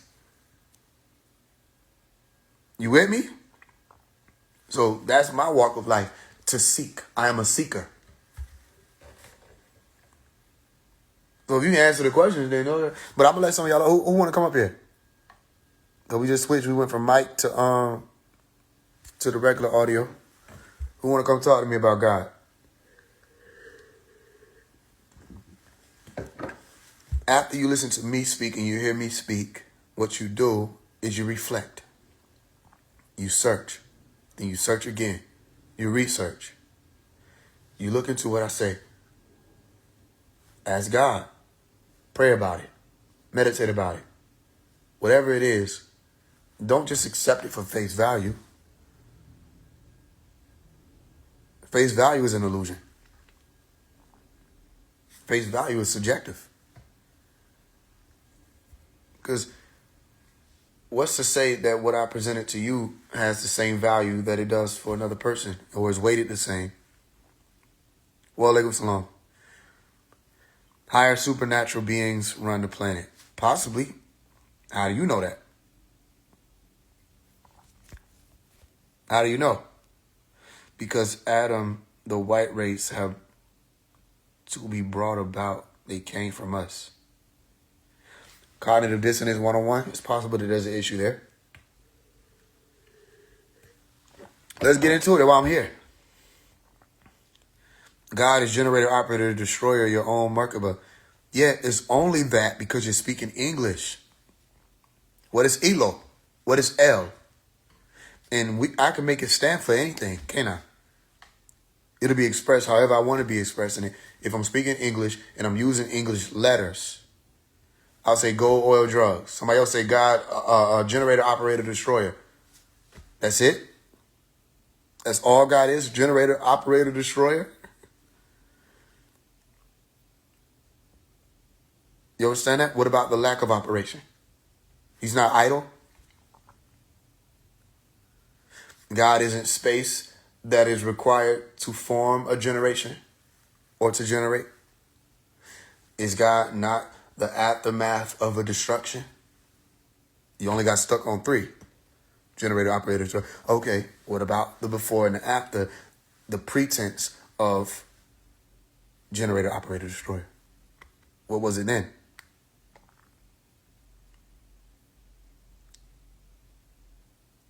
So I understand where I get what you go.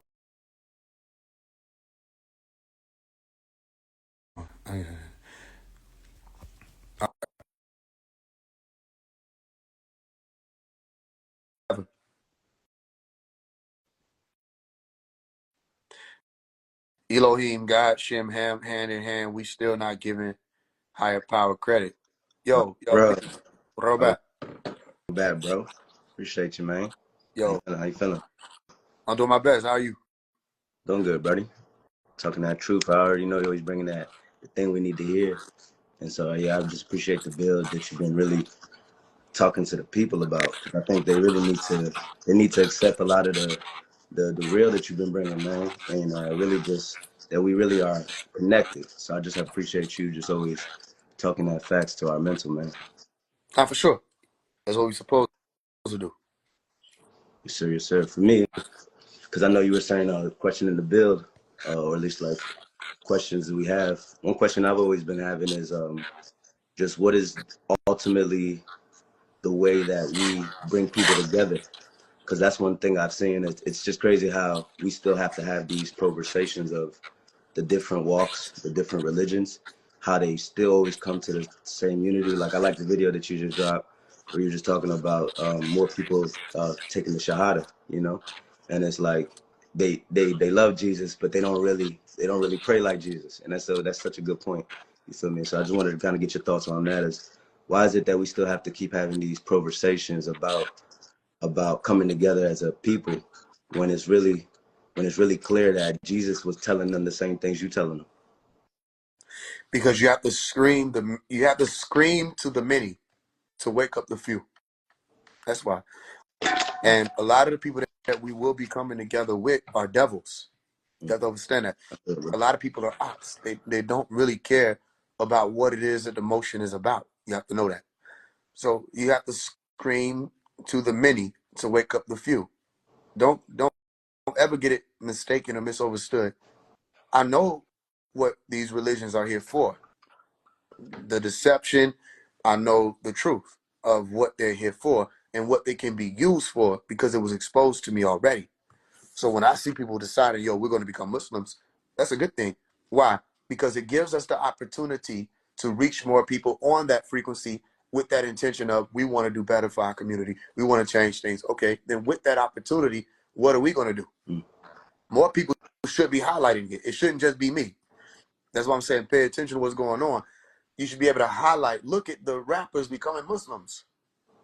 But ain't nobody highlighting that. You got all these other spiritual leaders in the community, they're not talking about this. You understand? Look at the people becoming more spiritual. Whatever point in time where people start turning around, we're supposed to highlight that, and we're supposed to bring it to people's attention who may not be paying attention to it, and reminding them this is what I told you was going to happen, or this is what was supposed to happen. And now, what are we going to do with this information that we have? What are we going to do with seeing that they're doing this? My thing is, if I say right now, all right, y'all, we're going into Islam, who's going to be ready? That's real. Right? We're going into Islam. Why would I do that? The purpose of me doing that, if I were to do that, was to go into Islam to show people more of the pristine purity of Islam to bring them into Nuwapu. Now, because of what Dr. Melikazi York has done, I don't have to go and do all of that all over again. I could just bring them to Dr. Melikazi York as Imam Isa and let them learn with him and find their way to Truth, Nuwapu. man. Freedom It's master already teacher, been, man. everything has already been played out. Now, will everybody do that? No. Listen, I was on the live talking to the brother Rollo, and he was like yo, I rock with, I'm leaning with bro. He said a lot of people, you know what I'm saying, may not like what he's saying. He said, but he talking the truth. He said he like the righteous Charleston White, right? Right. Here's what I want to ask you. I want to ask you this: do you think Charleston White knows who I am? He should if he know it, if he know better. Yeah, all of them do. The thing is, what's this hush hush thing? I go up under Nick Cannon's post multiple times. Say, yo, I want to come on the show. I would like to speak on the show. What is the halt? What is the hold up when it comes to acknowledging the presence of Phase One? Mm. The hold up is when you acknowledge it finally, you have to be on point now. Yeah. The hold up is when you finally get in front of him. Like I go and I can do the 85 South show. Maybe we'll do that. I have the opportunity to do it. All right. When I'm finally in front of them, it's no more funny games. What's up, Now bro? it becomes, you beheld me. You heard my tone. I did the altar porch. You beheld me. You heard the tone. This is Nuapu now. You will never be able to go back. And a lot of people don't look forward to that moment because it's like taking a rat pill. Mm. Listen to what my point is. When Rollo said he's the righteous Charleston White, what he really is saying is what people think Charleston White is, or what people think Kendrick Lamar is, what people think I am. I am that. There's no gimmick. There's no character. This is just who I am. It's a part of the responsibility. So to answer your question, what is it that, or why do we have to keep having these conversations, or why do we have to keep having these talks, or these messages have to keep being sent out, or why is it that we got to still push for people to come together? Well, it's a part of the ratio science. The ratio science, or the reason science, go look up the etymology of ratio, right? Or the etymology of reason. The ratio science is, or what the reason is, we have to reach more people to find the few that we're looking for.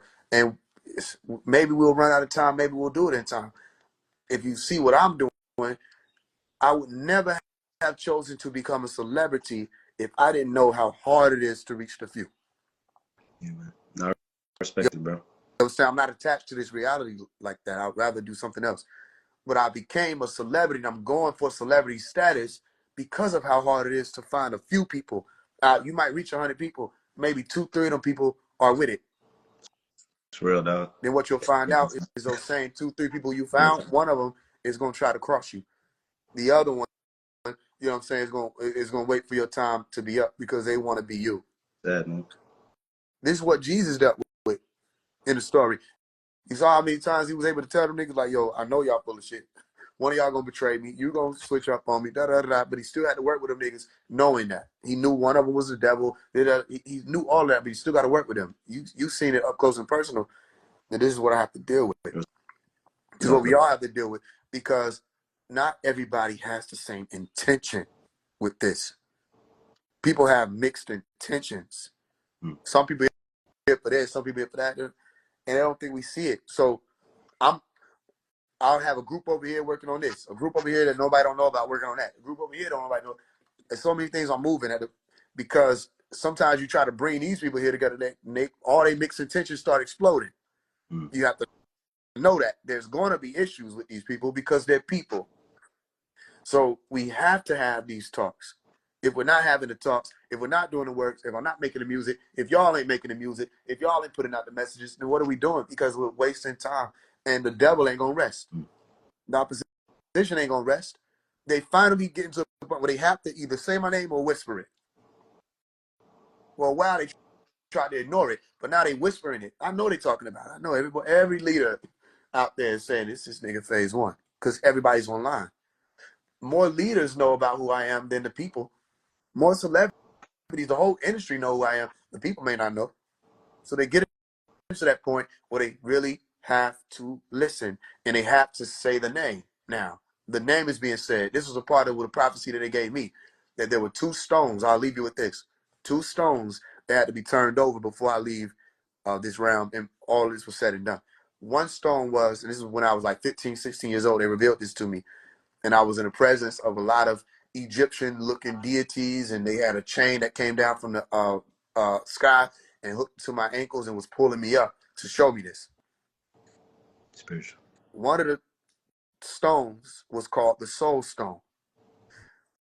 The other stone was the whole world will know who you are. Mind you, this was when I was 15. The soul stone was, yeah, exactly. The soul stone was, I have to die. It's a part of the story. I don't know how, I don't know when, but I remember asking which one would come first. They never told me which one would come first. So what we're dealing with here is something may happen to me and it may be unexpected. And then everybody who was whispering, they're going to finally yell. That's good.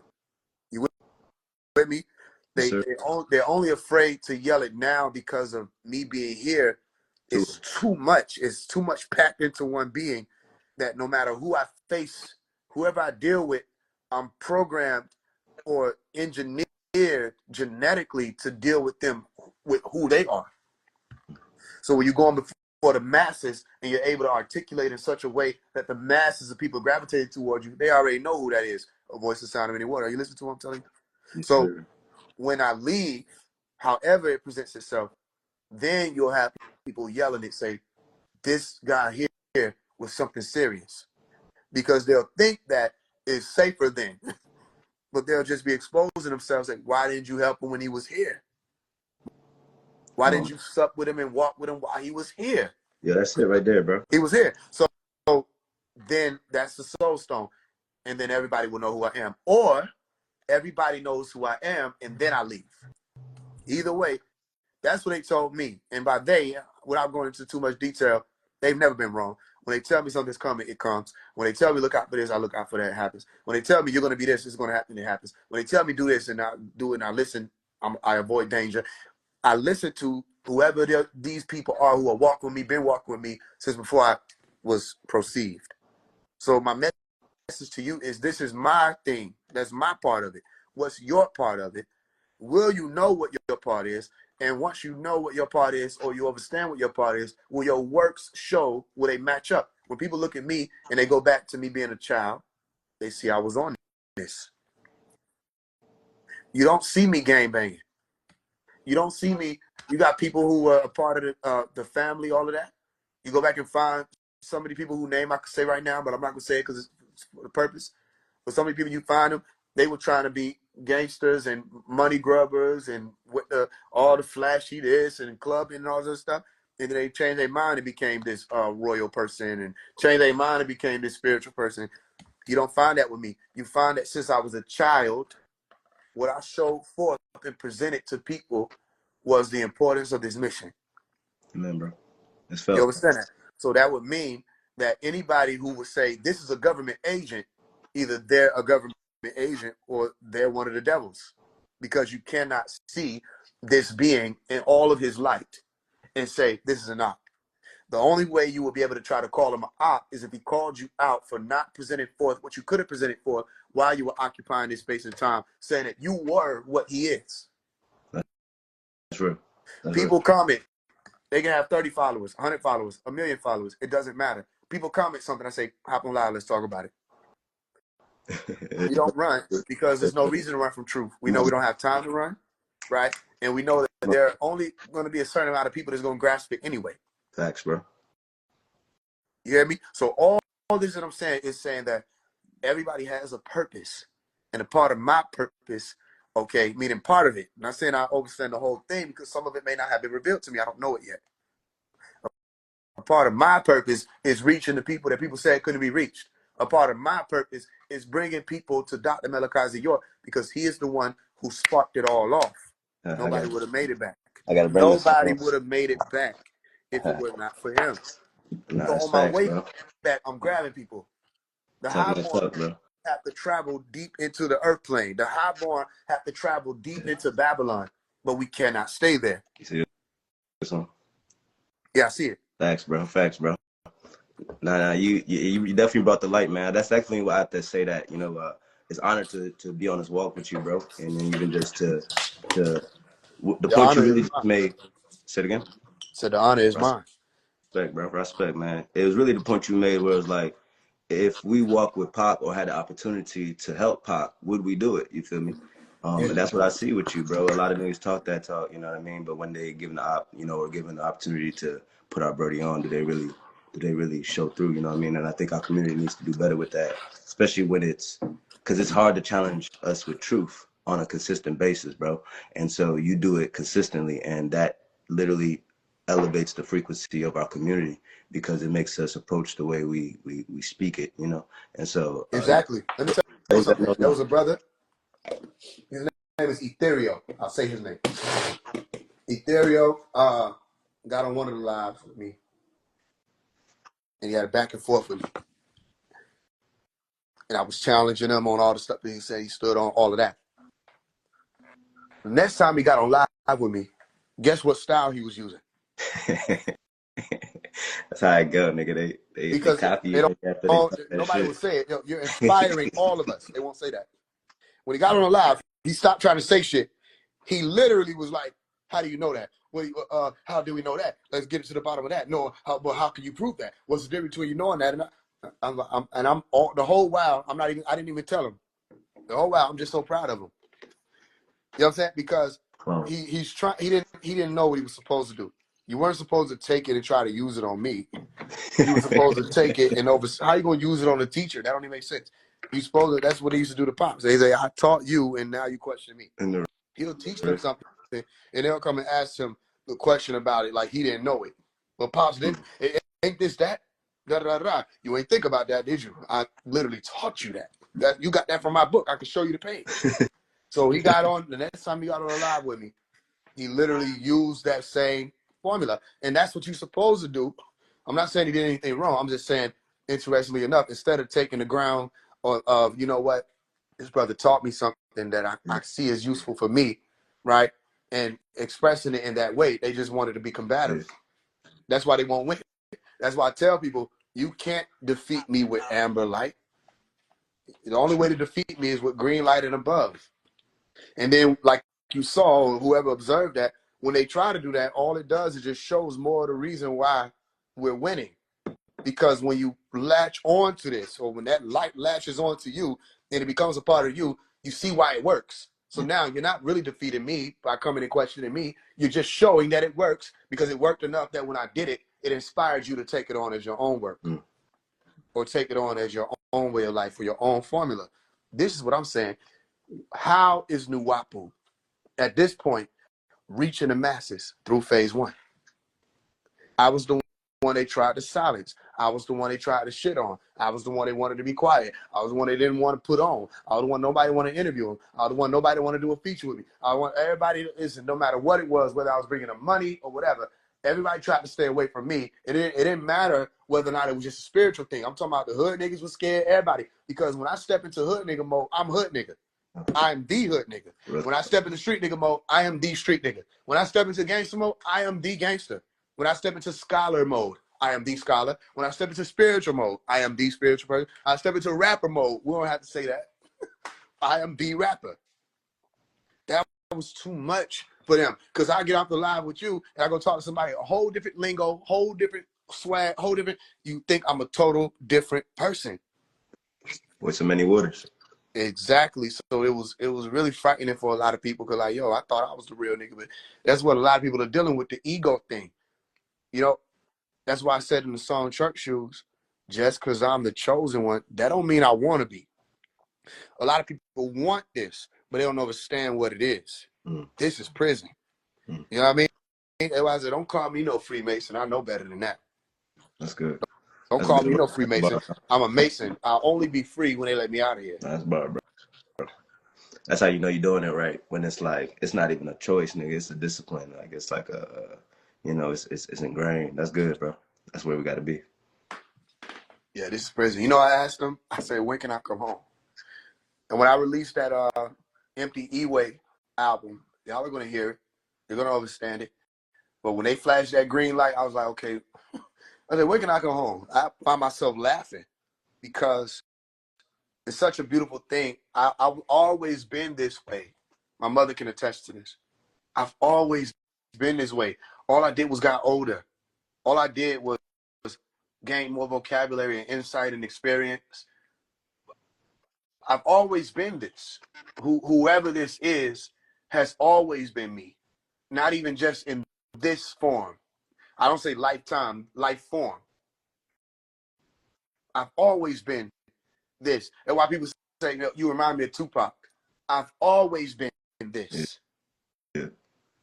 And we don't really understand it here, but we know there's more to it.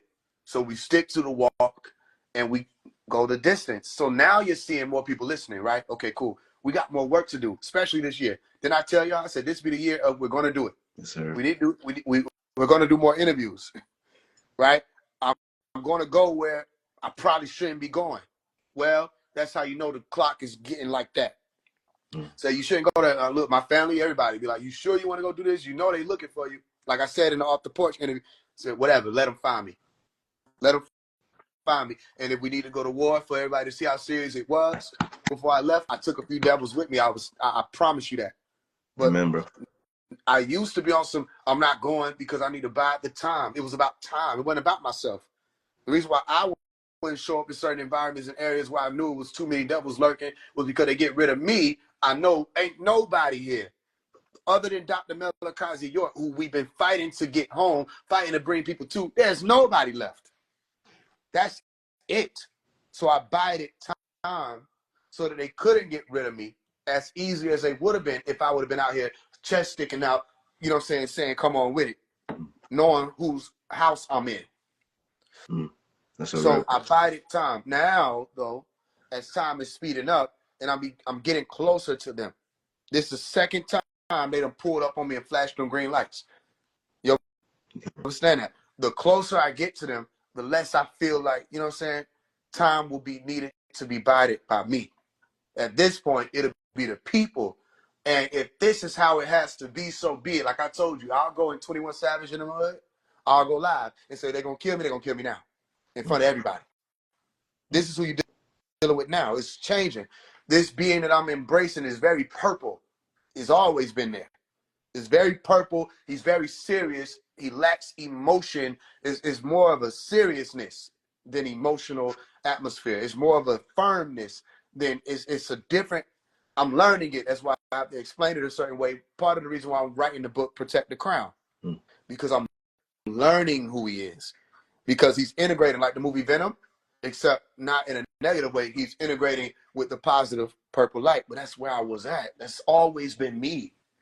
And this being, he don't have time for no bullshit. It's just on some, let's get it done. And we're not afraid. So if you see me out and about, or if you say, if I do a show, I say, y'all do a show. Some people might not come because they'll know it's not safe. Some people might still come. You'll see me doing it because I'm telling you right now, before it happens, I'm ready to go. And every instance, every second that I'm still here, no matter what happens, is another reminder for people that are here, it's not too late. It's not too late. Every instance that I'm here, no matter what I do, Instagram post, I post a song over here, I have a phone call with somebody, whatever it is, I'm still here. So you're not going to be able to look at the same thing by the solstice. You're going to see a great change, which is why I went to the off the porch interview. I made a statement. And even with the bulletproof vest, what I said, this don't protect me. What protects me can't nobody get away from. Time. And then you have to remember, I'm beyond what people are thinking as far as possession. You don't own me. I don't own me. Me is a word that I'm using to show you that I'm aware of where my voice is coming from right now that you're hearing. That's what I'm doing. The truth is an event, and the event has to end. Why would I run from that? It has to end. It's a part of the story. That's like me. No, I wrote the book, but I'm scared to read it to the end. Somebody heard me. Yeah. Yeah, that's real, bro. I wrote the book, but I'm scared to read the last words. So I said all of that just to answer you, family. This is a part of it, and everybody has to do what they have to do. Well, it helps if people do what they're supposed to do. Not everybody will. Other people, they slack it. Why? They think they got time. Okay. In the meantime, I am an alarm now. There will be another alarm when I leave. Dr. Malachi York is here now. Catch it. Pick up on what I'm saying. He's here now in real time. They are afraid of him. They're afraid of me.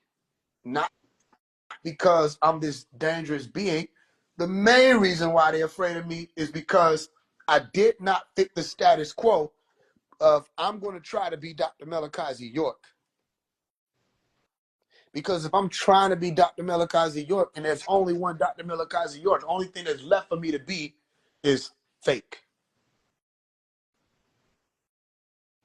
So then, if he's not trying to be Dr. Malachi York and he's this, well, then who is he? Right. That's the real part, bro. Now that two things there, man. Because this is it's they mischaracterize you because that's what they was doing, right? And to your point, you've always brought your attention to the master teacher. So how can they try to pretend that you were trying to take credit or trying to do what he was doing? When in fact, if you look at their a lot of their videos, they don't speak about him in the same volume or at all. You feel? So that's definitely hitting it on the head there. They just use his doctrine. You know, ain't that funny? Yo, you reminded me of the clubhouse days where the Hebrew Israelites were utilizing a lot of the doctrines incorrectly, in particular. And one of those I kind of want to get your thoughts on was in terms of the dress. You know, I think they were talking about like the blue fringes or that you have to say it again. The gold fringes. Yeah, something to that. But I'm saying here like, but I thought in Revelations it was talking about the white robes, right? And so they were really like, nah, brother, if you ain't got the costume, brother, then you ain't real, brother. And I'm like, yo, so you telling me that our Most High, that's all he need to feel good about somebody is just for them to be able to put that costume on and that's all it takes. You feel me? And they were like, nah, you don't get it. You know? No, they didn't get it. Well, I think most people don't get it. The white robe symbolized cleanliness, purity. That's what it symbolized. That's why I tell people, you know, my mother told me this, my homie said this to me. Walk around like you got a white suit on. Don't let nobody touch you. Don't let their opinions touch you. Treat their opinions like they got jam on their hands. And you got this fire-ass white suit on. She told me this when I was younger. I listened. I don't give a fuck what nobody said. Having white on, you're going to act a different way. Having white on, you're going to eat a certain way. You don't want the food to drop on your white. Having white on, you don't want to just sit on this chair. You're going to put a towel down. You're more observant of who you are and what you do when you're in white. Yes, bro. That's a fact. So they missed it. Let them miss it. Let them believe, oh, we should wear blue. They can't agree. Some of them wear blue. Some of them wear black. Some of them wear purple. They're not in uniform. Uniform is saying one form, correct? Yes, sir. Everybody would have been in uniform if they chose white. Because everybody understands that white is not only a symbol of purity and cleanliness, it's also a lot easier to get dirty than all the. You're more exclusive when you're wearing white, all white. You know the motherfucker shows up to the function in all white. Everybody eyes on him. Don't let it be an all white suit. Everybody eyes on him.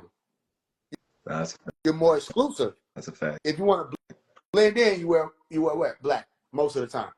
That's more common color. You walk out wearing all white, light is going to reflect off of you. It's a more reflective color or shade or augmentation.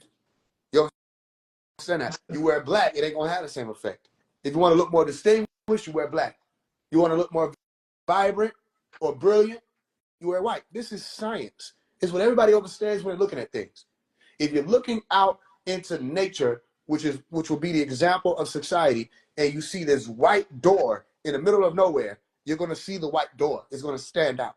If that door were brown, blue, orange, or any other color, it'll be harder for it to stand out. You understand? It wouldn't stand out as easily as the white door. So my point to you is, It doesn't mean you have to wear white. However, if you are invested in understanding, like the same thing what I told people with the green light, don't just talk about the green light, add a green light in your home. Thanks. Don't just read about the green light, El Qadir, right? Don't just take Dr. Malachi York's word for it. It's some powerful light. Test it out. He could be lying.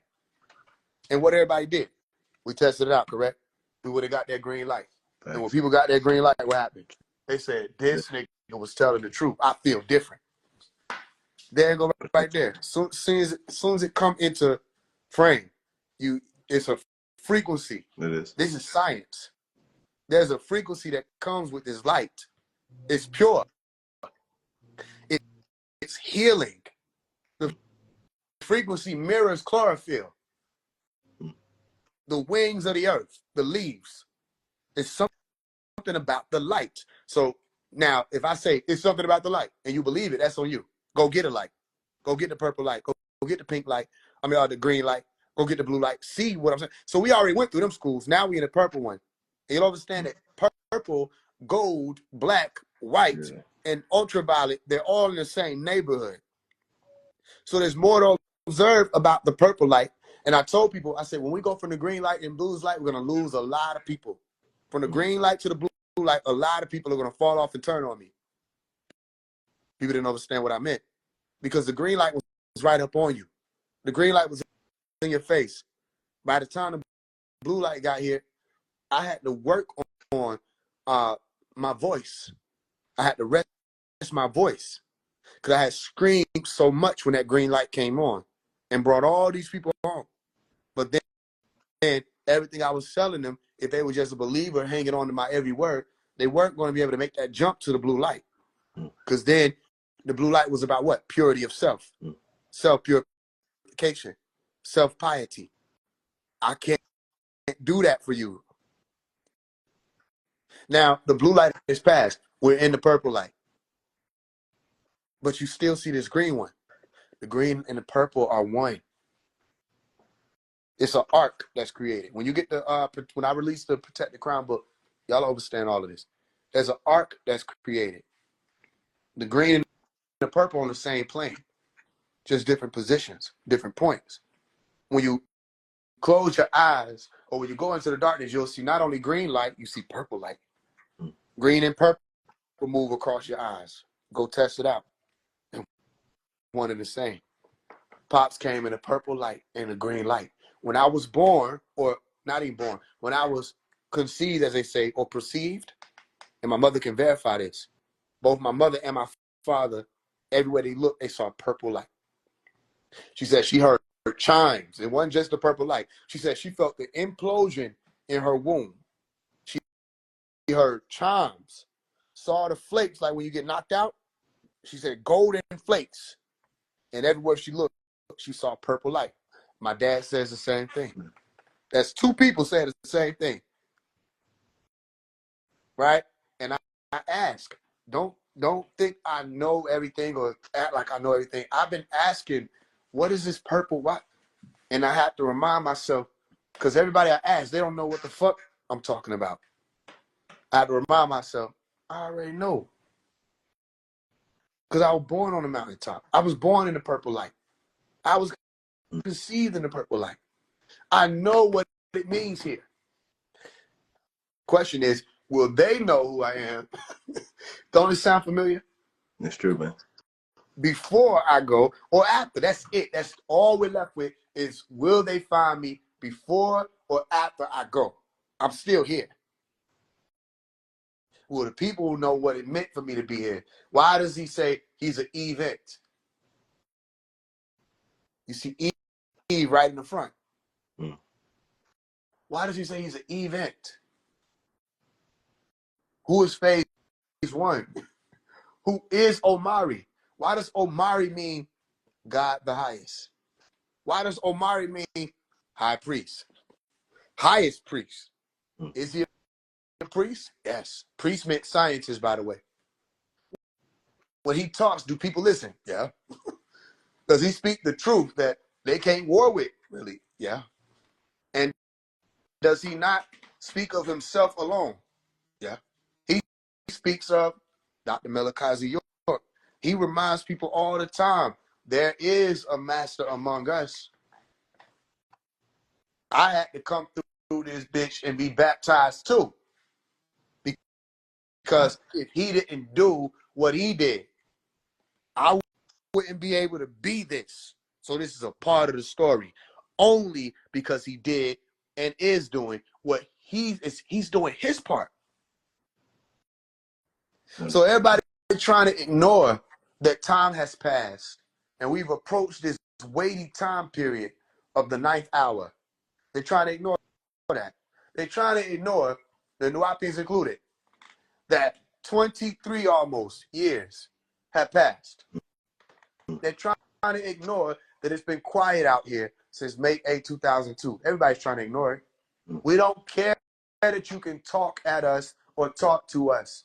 If we turn on your song and our genes don't activate, you're not one of us. If we get on live with you and you speak and we just hear you throwing a whole bunch of stuff at us, listen, I could get on here and read y'all the story of the tortoise and the hare. People still going to be genetically activated, not because of what I'm reading, because that I'm reading. That's right. And I didn't ask for that. However, I know that when I was listening to Dr. Malachi, let me tell you something. In times where I feel uneasy, because I get them, I get those times, or uncomfortable, or I wake up uncomfortable, or there's certain spiritual stuff moving, as soon as I press play on Dr. Malachi York, the whole realm shifts back to peace. How many of y'all have tested that out? That's a fact. It don't matter what it is. It ain't even Dr. York alone. When you press play on any of them tapes, the moment you hear, I'm like, oh, yeah, everything's going to be all right. Yeah, you're going to hear some truth, man. Some real. That's what I'm saying. Who, like, why? Anybody ask why? Anybody wonder why? Why is it dun dun dun dun dun dun dun dun dun dun dun? Why is it that? It's proof, man. It's proof. It's proof the Most High cares about us. You know. No, listen. Why I just asked you, so you don't miss it. Why is it that? Why is it that those are the tones? I'll catch you. Do do do do do do do do do do. Why? Right? Yeah. Could those be the tones of one of the crafts? Could those be tones that if people really paid attention more to them, could get them in alignment? I've tested it when I was younger, 15 years old, learning more about my astral projection states and all of that. When I traveled back to my body and I thought of them tones, because when you're thinking in that realm, it's louder. When I thought of those tones, my soul pushed back out of my body. As soon as I get to the dun dun dun, it pushed out again. I'm like, something more is it's something more to a lot of what he brought. But how many people ask the question? So I still have a master teacher. My master teacher is Melchizedek. I was raised up in the order, listen close, as a high priest. Melchizedek. Forever in order. Don't this sound familiar? And you never have to claim anything. You just have to do what you do and go. Let them debate who you are. Let them debate what you are. Let them get caught up in whether or not you're wearing sunglasses one day and not the other day. Let them get caught up in whether or not you got on a suit or you sagging your pants. Let them get caught up in whether or not you cussing your music or whether or not you trolling or clout chasing. Let them get caught up in that. You will be going anyway. You're not going. This is not even going to mean anything. The only thing that's going to matter is did you do what only you could do, not just what you were supposed to do. Only I can do what I can do. Only you can do what you're going to do. Yes, sir, bro. I was raised in that order, just like it's written. And Malachi Zedek is the truth. Now, ask me how I know, it won't matter. The question is, once I offer it to you and I tell you what to do, will you know for you? When you are in your dream state and he pops up and he talks to you, do you ask the right questions? Do you take advantage of that time? Do you dare to test it out? Test it. Say, this nigga tripping. I don't know what he's talking about. Faise One, when he get on live, he press play on what Dr. York talking about. It just happens to randomly go to exactly what he was saying. Let me see if that shit work for me. Don't just don't make me a spectacle like I'm some shit on the stage. Test it out, because if not, you'll miss it. Because if you're looking for me to be something, you'll miss what I am. Yeah, that's the tone. If you Yeah. look, you see, now that's gonna be there, right? And you're gonna think of it different. That's what you're supposed to do.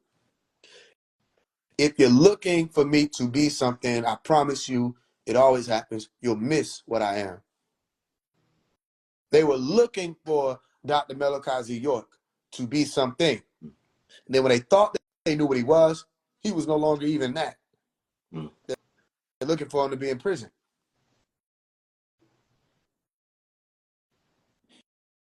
If you're looking for something specific, you'll miss it because you don't even know what it is. This is your time to learn, gain your degrees.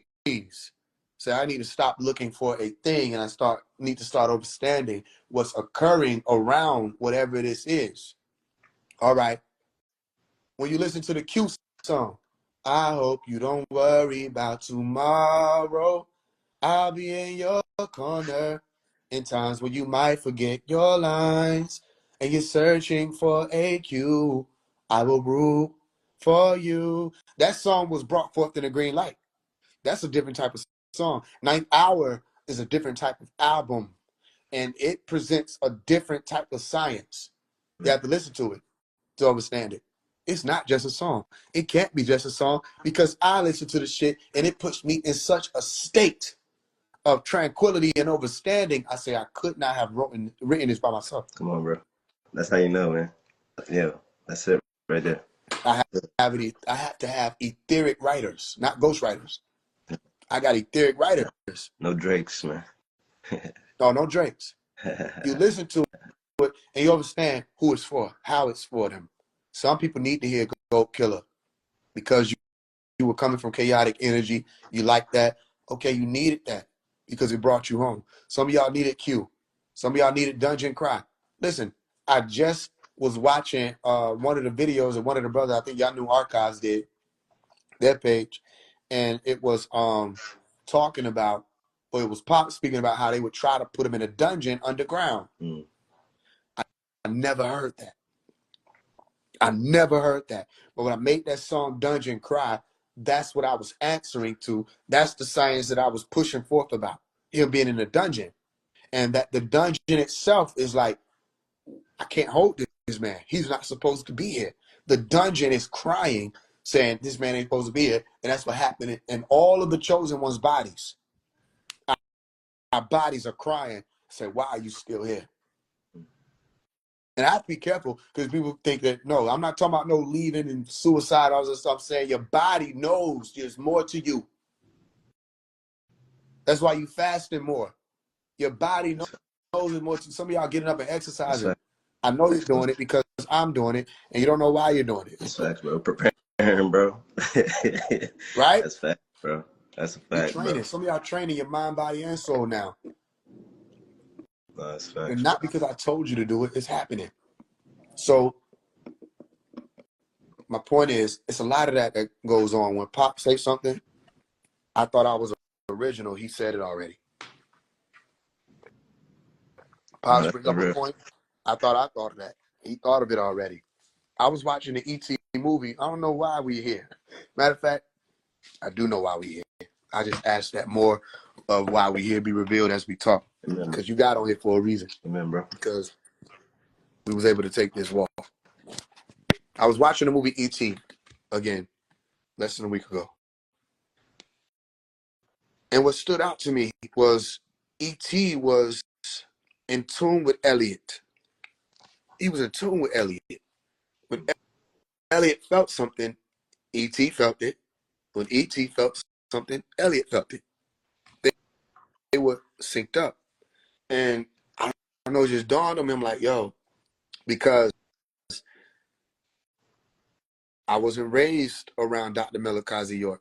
This is what I'm telling you. This is something different. I wasn't raised around him. He was already, they took him.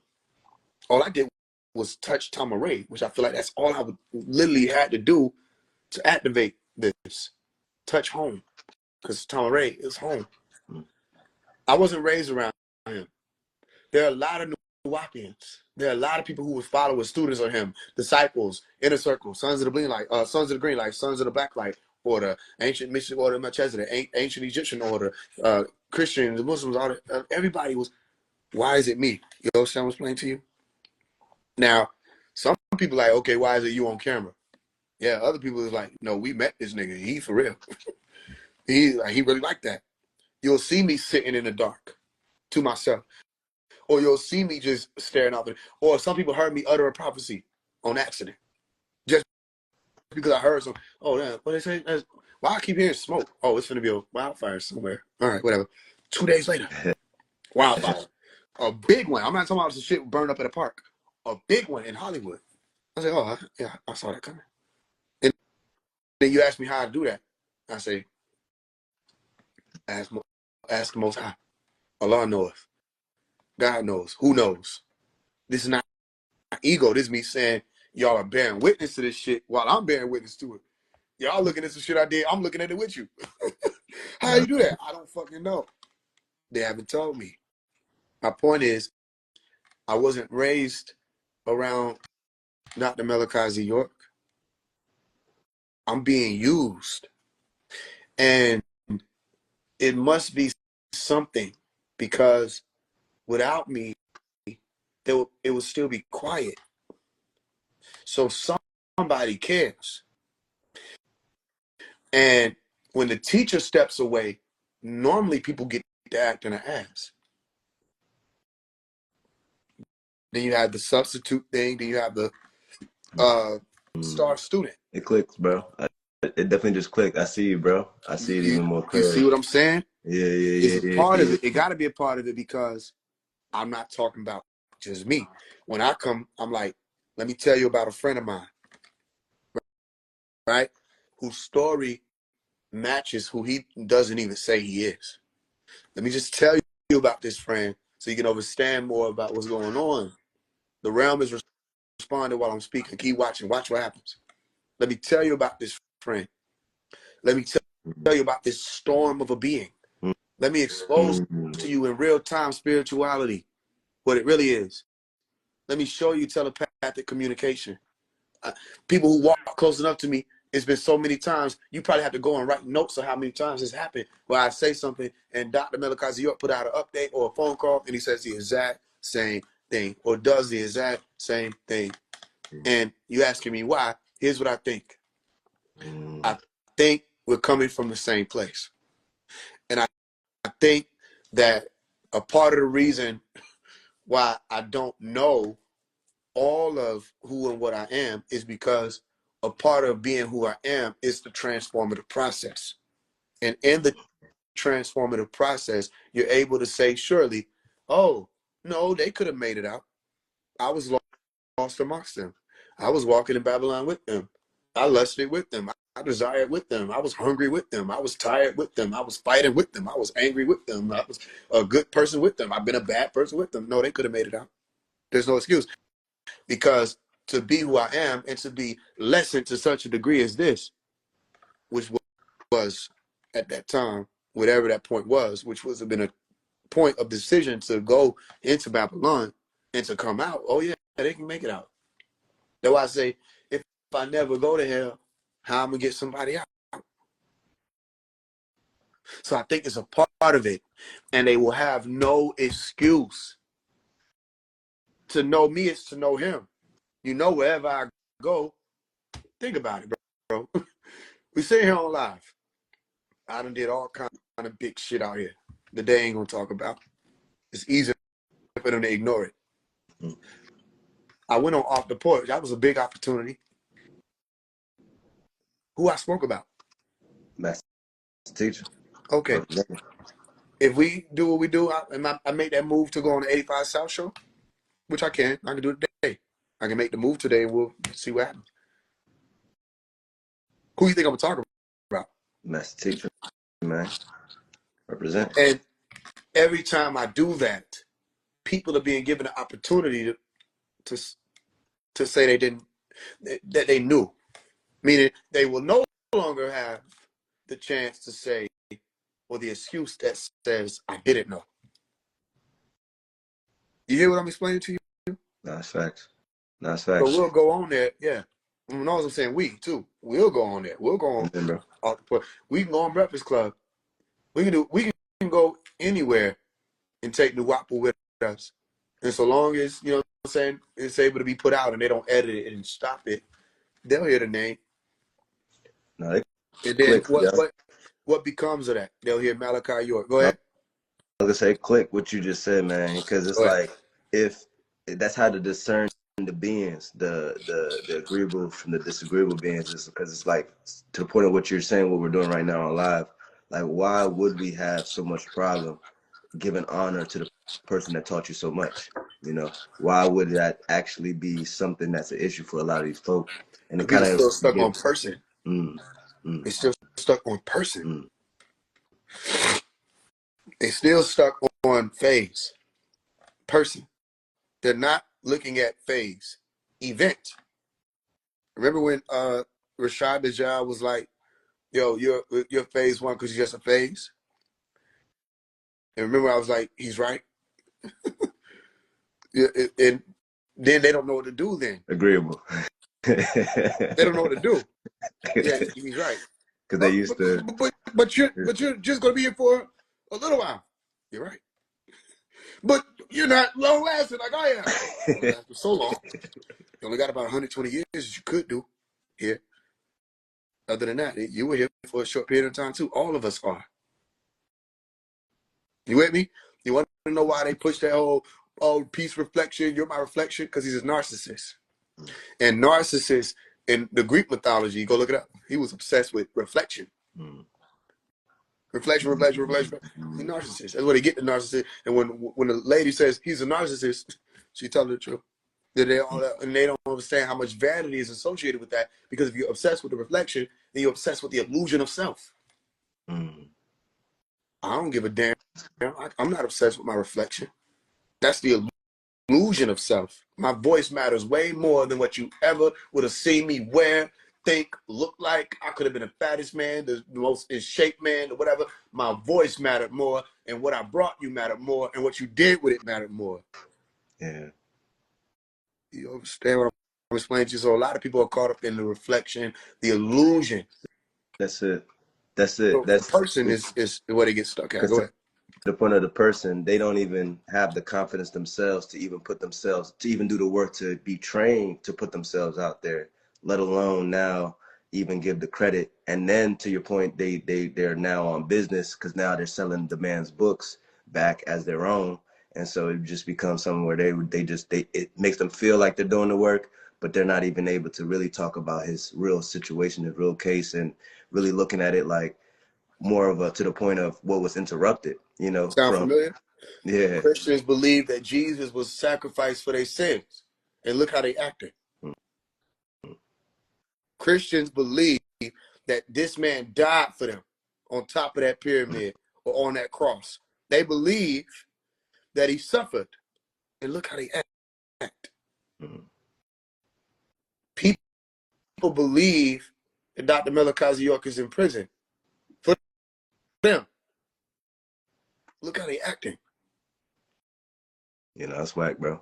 And that's whack that we adopt that mentality as a people to just, it's real sacrificial, real suicidal in truth, you know, because we're always just ready to think that because I was actually just talking to my people about that. It's like, why would the Most High send one of his prophets without protection? You know, why would that be the story that we would cling on to in particular? Like, how would that really make us feel as a people if we don't think that the Most High would take the time out to protect us from his enemies? Pay You know, attention to what I said so you don't miss it, because that aligns with what you're saying. They thought he died. They thought he died. And they go around saying it. He died for us. Yeah, that's what they do. He Yeah, died for the you're right. truth. Though. He died and rose up Here are his again, books. the blood of Christ. And look how they acting with the expression of somebody died for them. They're people going around now saying Dr. Malachi York is in prison of us, a prison for us. He gave up he sacrificed for us. He sacrificed for the truth. And look how they're acting with thinking he's in prison. Get you, bro. Do you? Bro, I get you, bro. It's all a part of it. It's a game, bro. You gotta turn it up. Because while they doing that, they being watched. And no matter who, the vagabonds, the Gentiles, the Israelites, the atheists, everybody had a choice and a chance to make it. They being watched. But somehow they forget that part. A lot of them are trying to squeeze Malachi down to being a man alone. Partially because a lot of the miracles are being left out. A lot of what makes the event is being left out. Notice, when it's time to say who Dr. York is, they have to pick one of his beings. That's right. They can never deal with the all-encompassing because they don't understand the all-encompassing. So somebody going to say, here goes Dr. York. They're going to pull up Imam Isa. I'm like, excuse me, that's Imam Isa. That's all right. Here's Dr. York. They're going to pull up Reverend Dr. Malachi York. Excuse me, that's Reverend Dr. Malachi York. Well, that's Rabboni Yeshua. Multi-genius, bro. That's where we come from, man. Leopard, man. That leopard, that best. We were the best, you know? Who and we got to is hunt he? on land. Yeah. Who is he? That's real. Yeah. They Who can't, is he? they're not Who supposed to know. is he? Where is he? They're not Where supposed to is find he? them. Huh? They're not supposed to find them. They're not supposed to know. What's the answer? Do you know? Where is he? Now, if Marduk clones himself to fight Halal, what makes this different? That's so good. You know, what I'm doing to you right now is I'm planting seeds. I'm not just talking. No, we receive you, bro. I'm Yeah. throwing things out here that may not make sense right now, but they make sense to me because of what I've experienced and what I've endured. I'm just exposing you to it.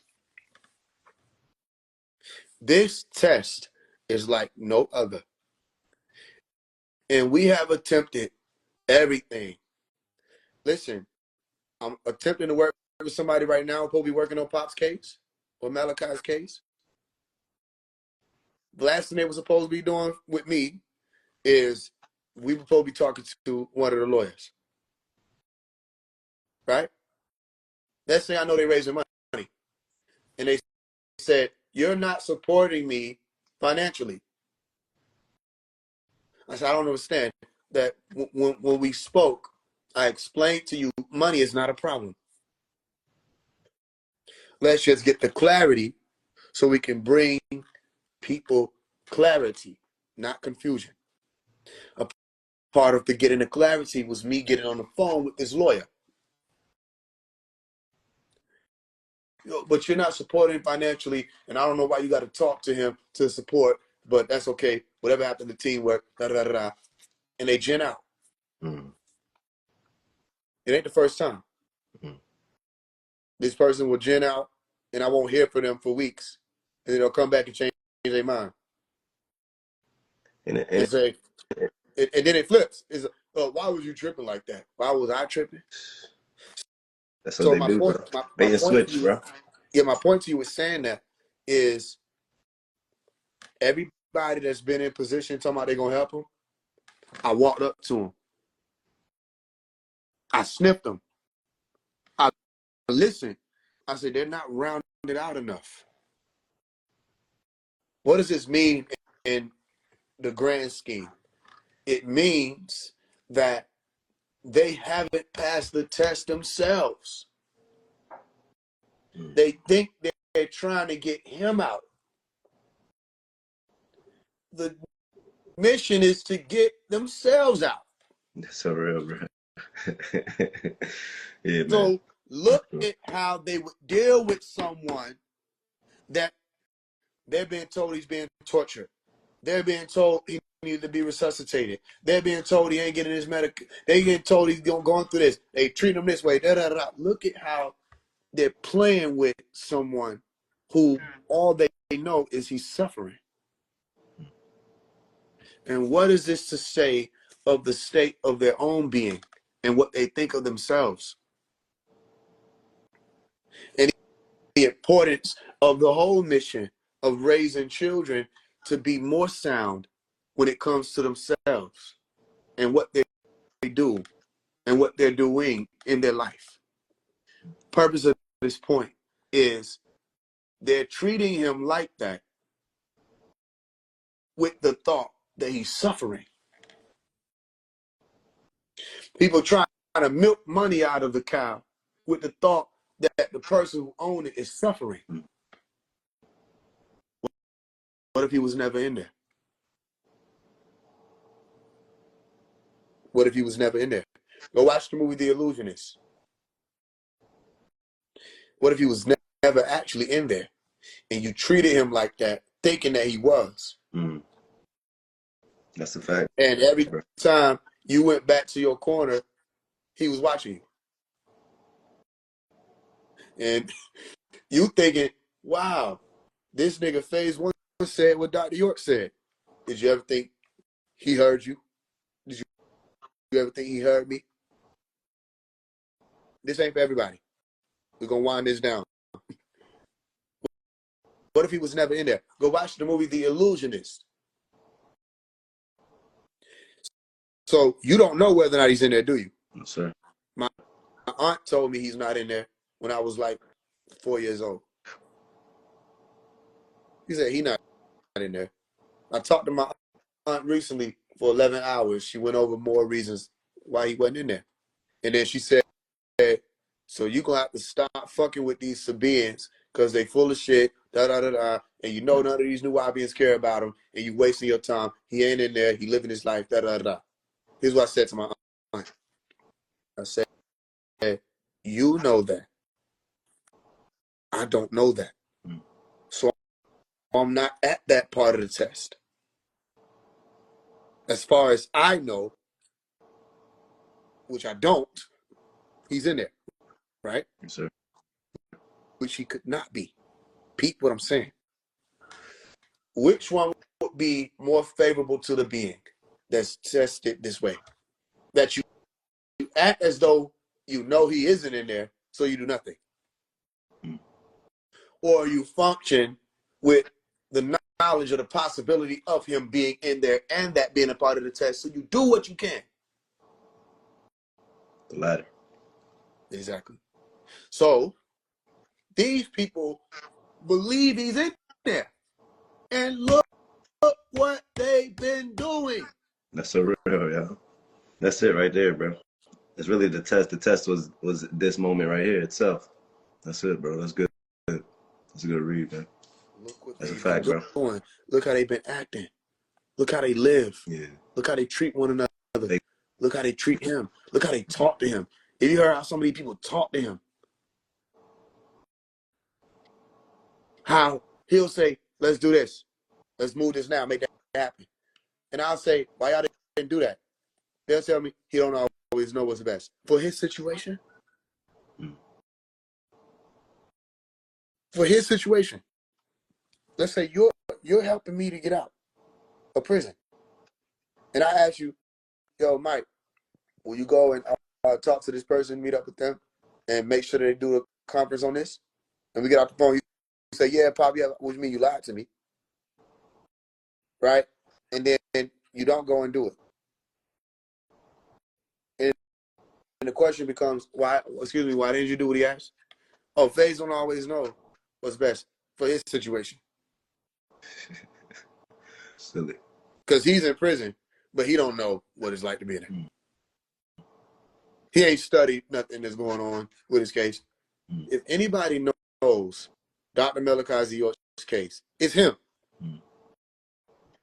But will anybody listen to him? No. And then they'll pop up out of nowhere and say, he made me this. He gave me this position. They think it means something to me. I don't give a fuck what he made you. What you gonna do? I'm the attorney general now. Who gives a fuck? Do what the fuck attorney generals do. They want to talk to me more about what they are and what they claim to be than what they want to do that more than doing. Just do what he's asking. I don't want to be your friends. I saw what y'all did with time. Y'all wasted it. If you're gonna help him, help him. If not, stop talking to me.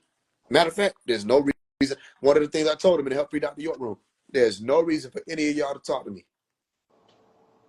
If you ain't talking about what we can do to get him out. And if you're not doing what he already told you to do that can get him out. What the fuck are you talking to me for?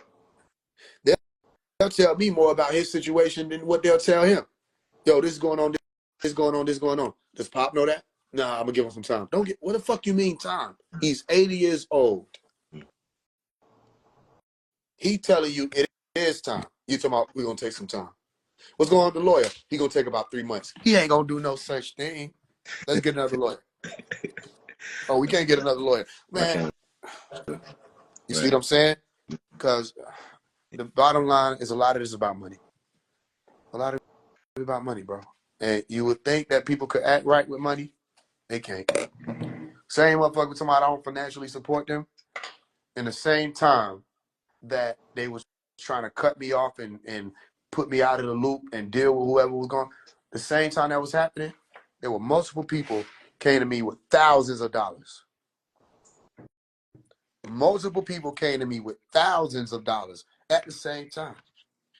And I said, if this nigga would have just did what he said he was going to do, it would have already the fuck been there. The money already there. I kept telling him the same. And you want to know who else told him that? His dad. His dad say, yo, we don't, tell him to do it for free. When I get out, I'm going to give him $100,000. He said, don't worry about the money. But but everything take money. No, the fuck it don't. Yeah, they don't believe, man. That's what I'm saying. And then what like they they go make it more Dr. York complicated. words. Dr. York words when it came to performances on the land, he was like, I can get anybody I want for $10,000. I can get anybody I want for $10,000. I'm just speaking to you realistically. Why would he say that? Because of who he is. And because it's the truth. Right? Yes, sir. Yes, sir. Yes, sir. You'll like to hear that 10,000 came through. That was just one of the people coming through with thousands. And I'm like, damn. And I'm reaching out to the person, what's going on? Why? Because they want me to be jumping on board with them, helping them, financially supporting them. I'm like, no disrespect.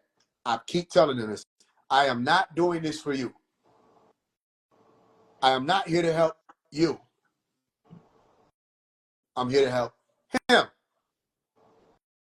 I don't care about your pockets and what's going on. None of that.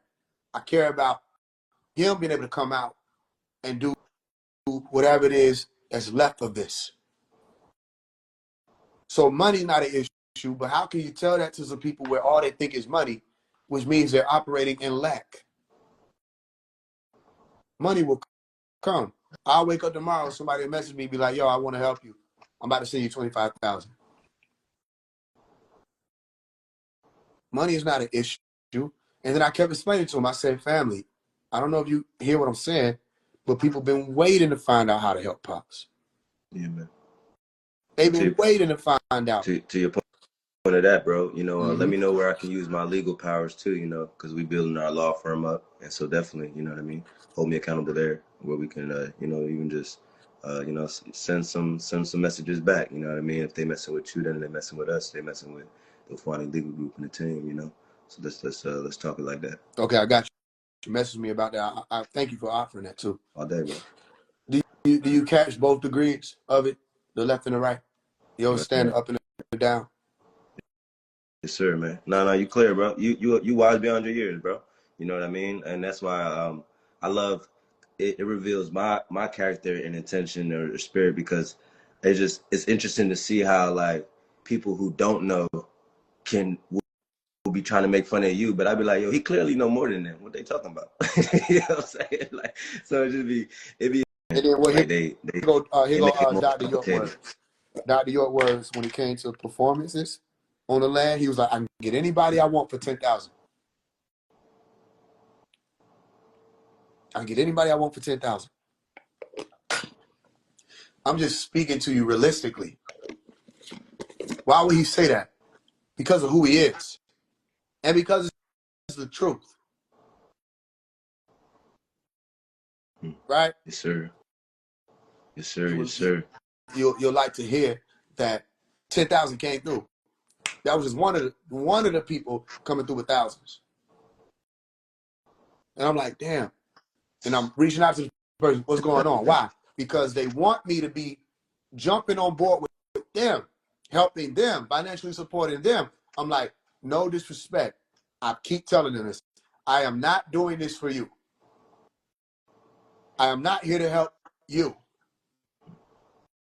I'm here to help him. I don't care about your pockets and what's going on. None of that.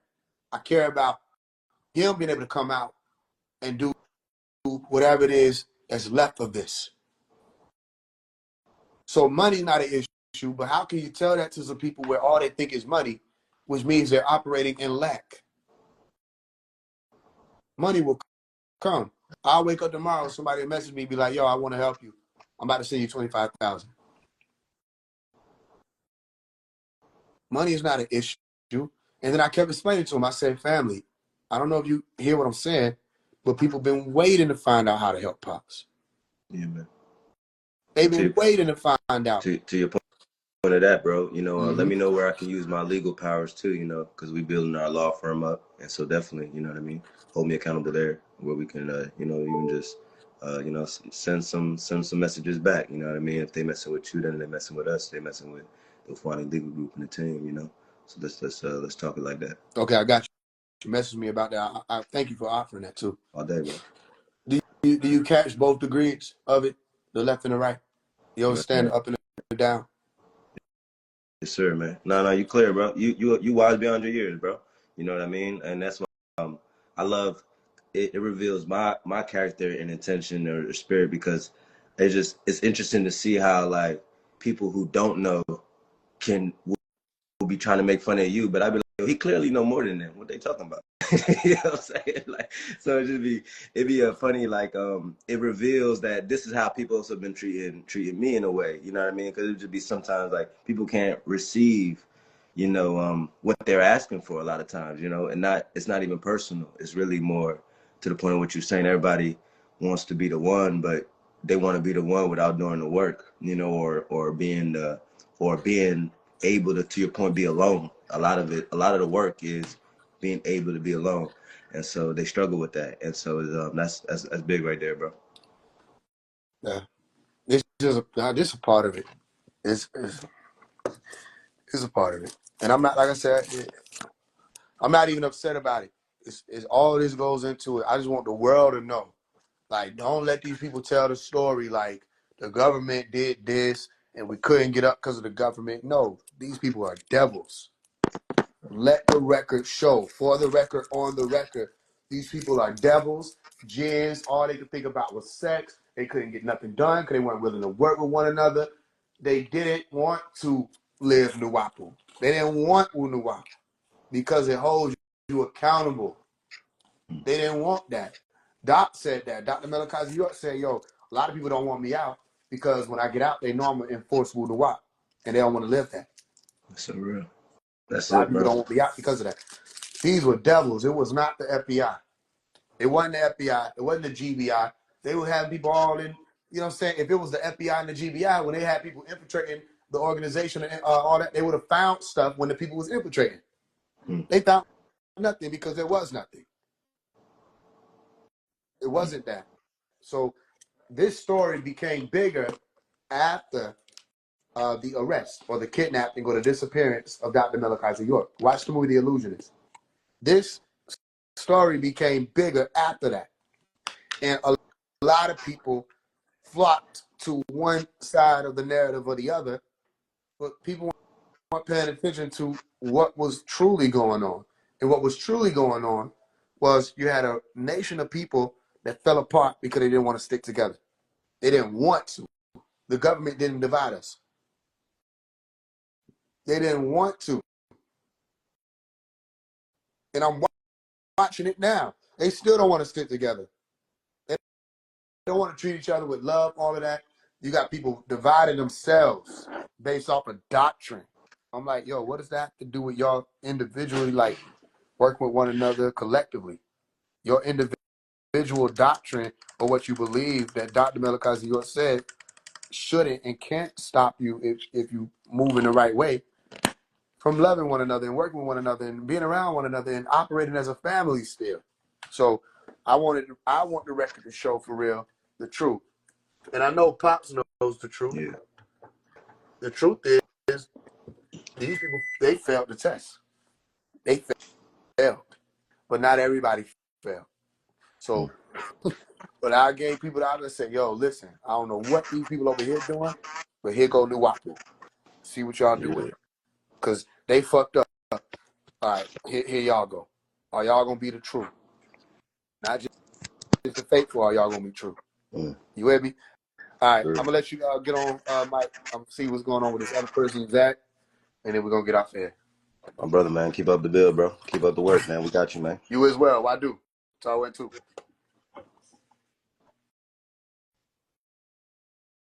All right, Zach, I just seen what's going on. I don't know if you're still on here, but I'm going to accept your thingamalang.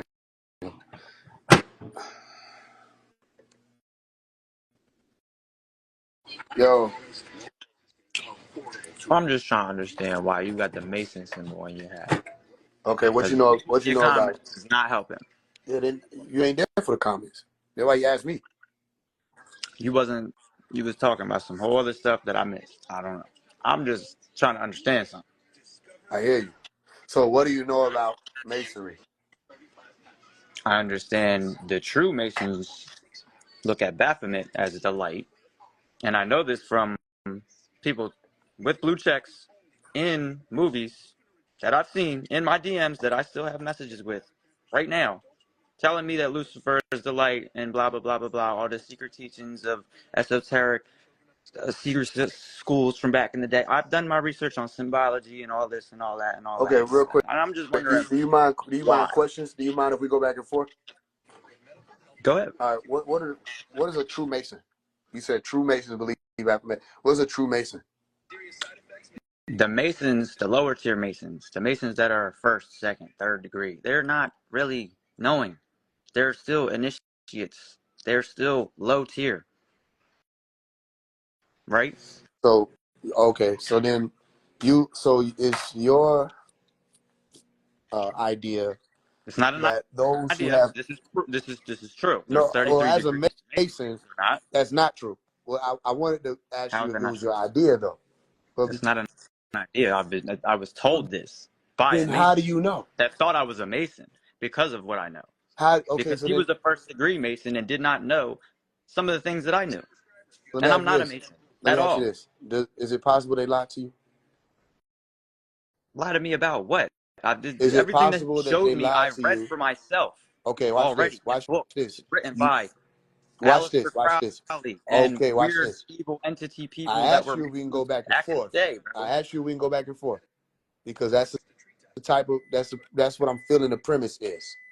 We already have the premises set. If not, So what is then the we can go difference? time on What is time. the difference? What are you saying? There's a difference. What is the Difference difference? between what? You saying somebody said something between Mason and Freemason? What do I think a Mason You is? And still this is talking what to the comments. All right. If you want to talk to the no, because comments, you can DM anybody that you see. We about to get off here. you just said that I'm misunderstanding something when I'm telling you I have All right. proof. I asked you what a true Mason was. You said a true Mason. So your idea of a true Mason is somebody that's beyond the third degree? No, there's master Masons, right? There's people above Masons. Like Masonry has a whole Okay, complex. let's deal with it now. You got to be quick with me. What's the first degree called? First degree, man. I don't. No, Am I no. a Mason? No. Hold on, hold You're on, the hold one on. with the Mason. You're the one What's with the the Mason's hat. Okay. what's I'm just that don't asking. mean nothing. I could be wearing this just as a gag. Let's talk And that's about what it. I'm trying to figure out. Let's talk That's about why it I'm then. asking. Why? Do you Why? know? Do you know what the Why first you do degree is called? Do you know what the first degree is called? that?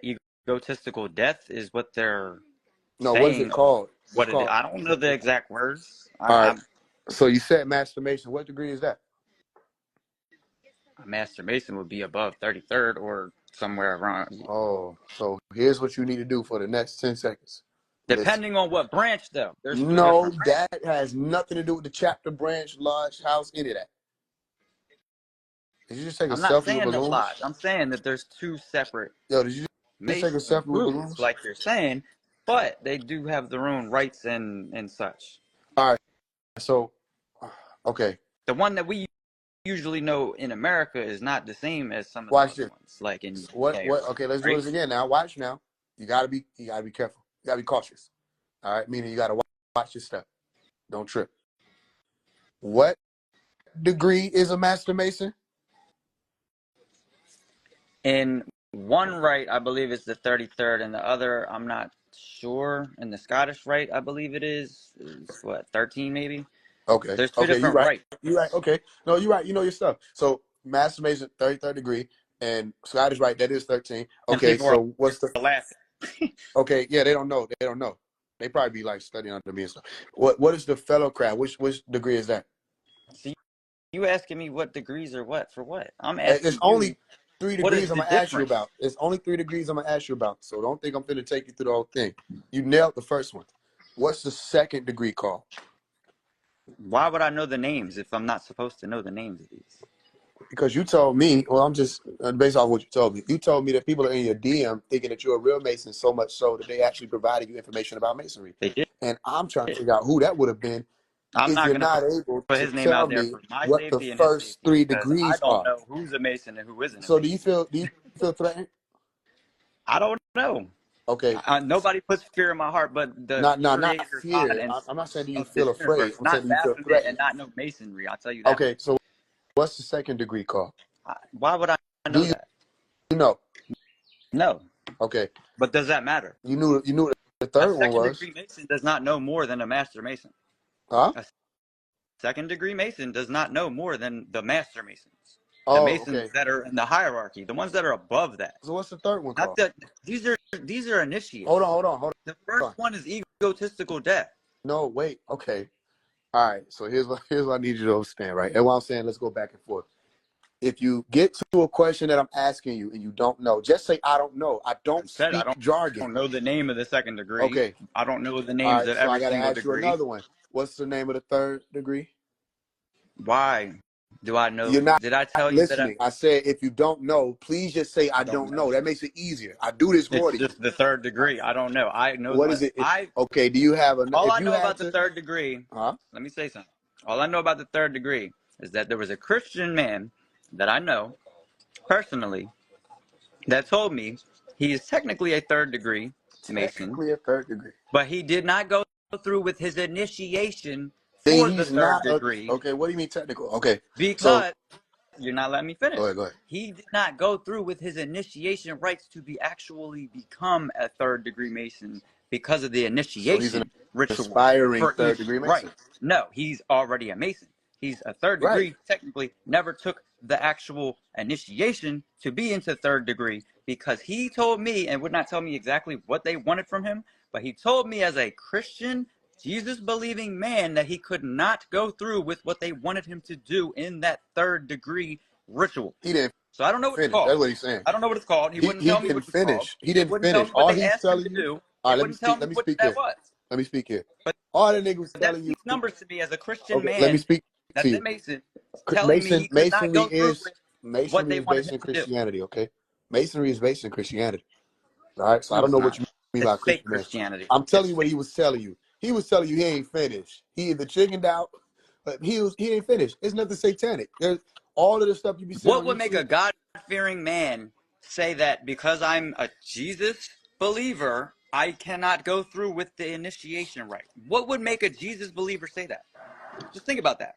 What's the first? Okay, let's think about it, and then let's deal with it from a Mason standpoint, right? Because remember, you know a lot about it. That's why a Mason could come to you and just start giving a whole I life don't know story.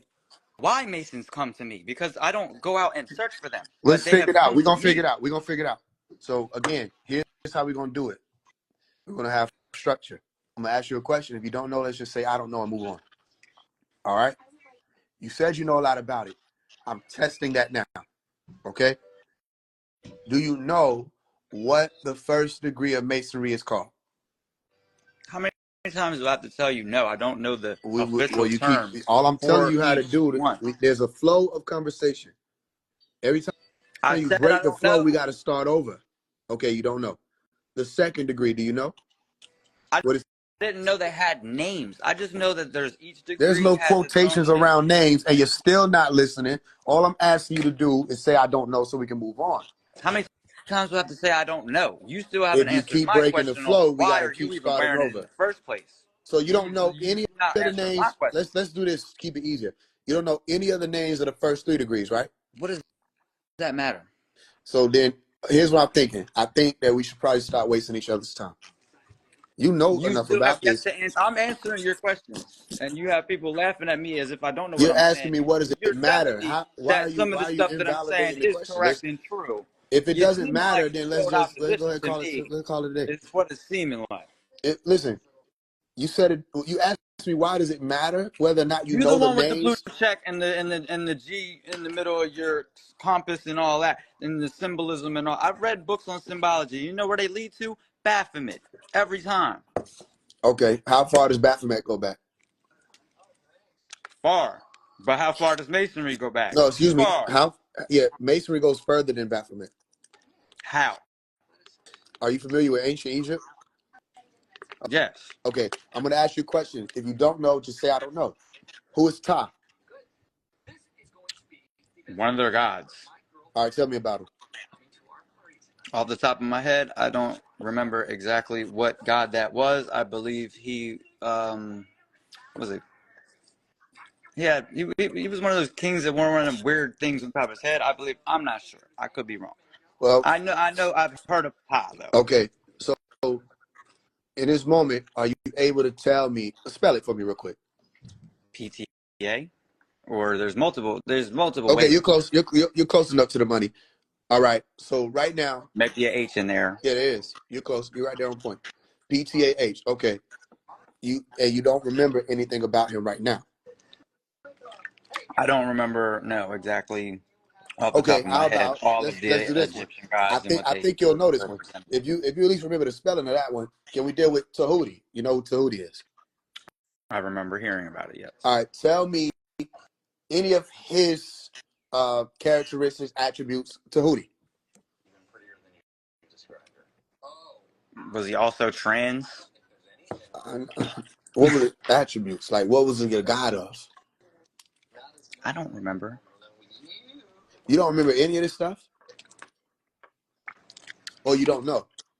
When is the last time that I've had to sit down and actually look at Egyptian gods and goddesses? It's been a while.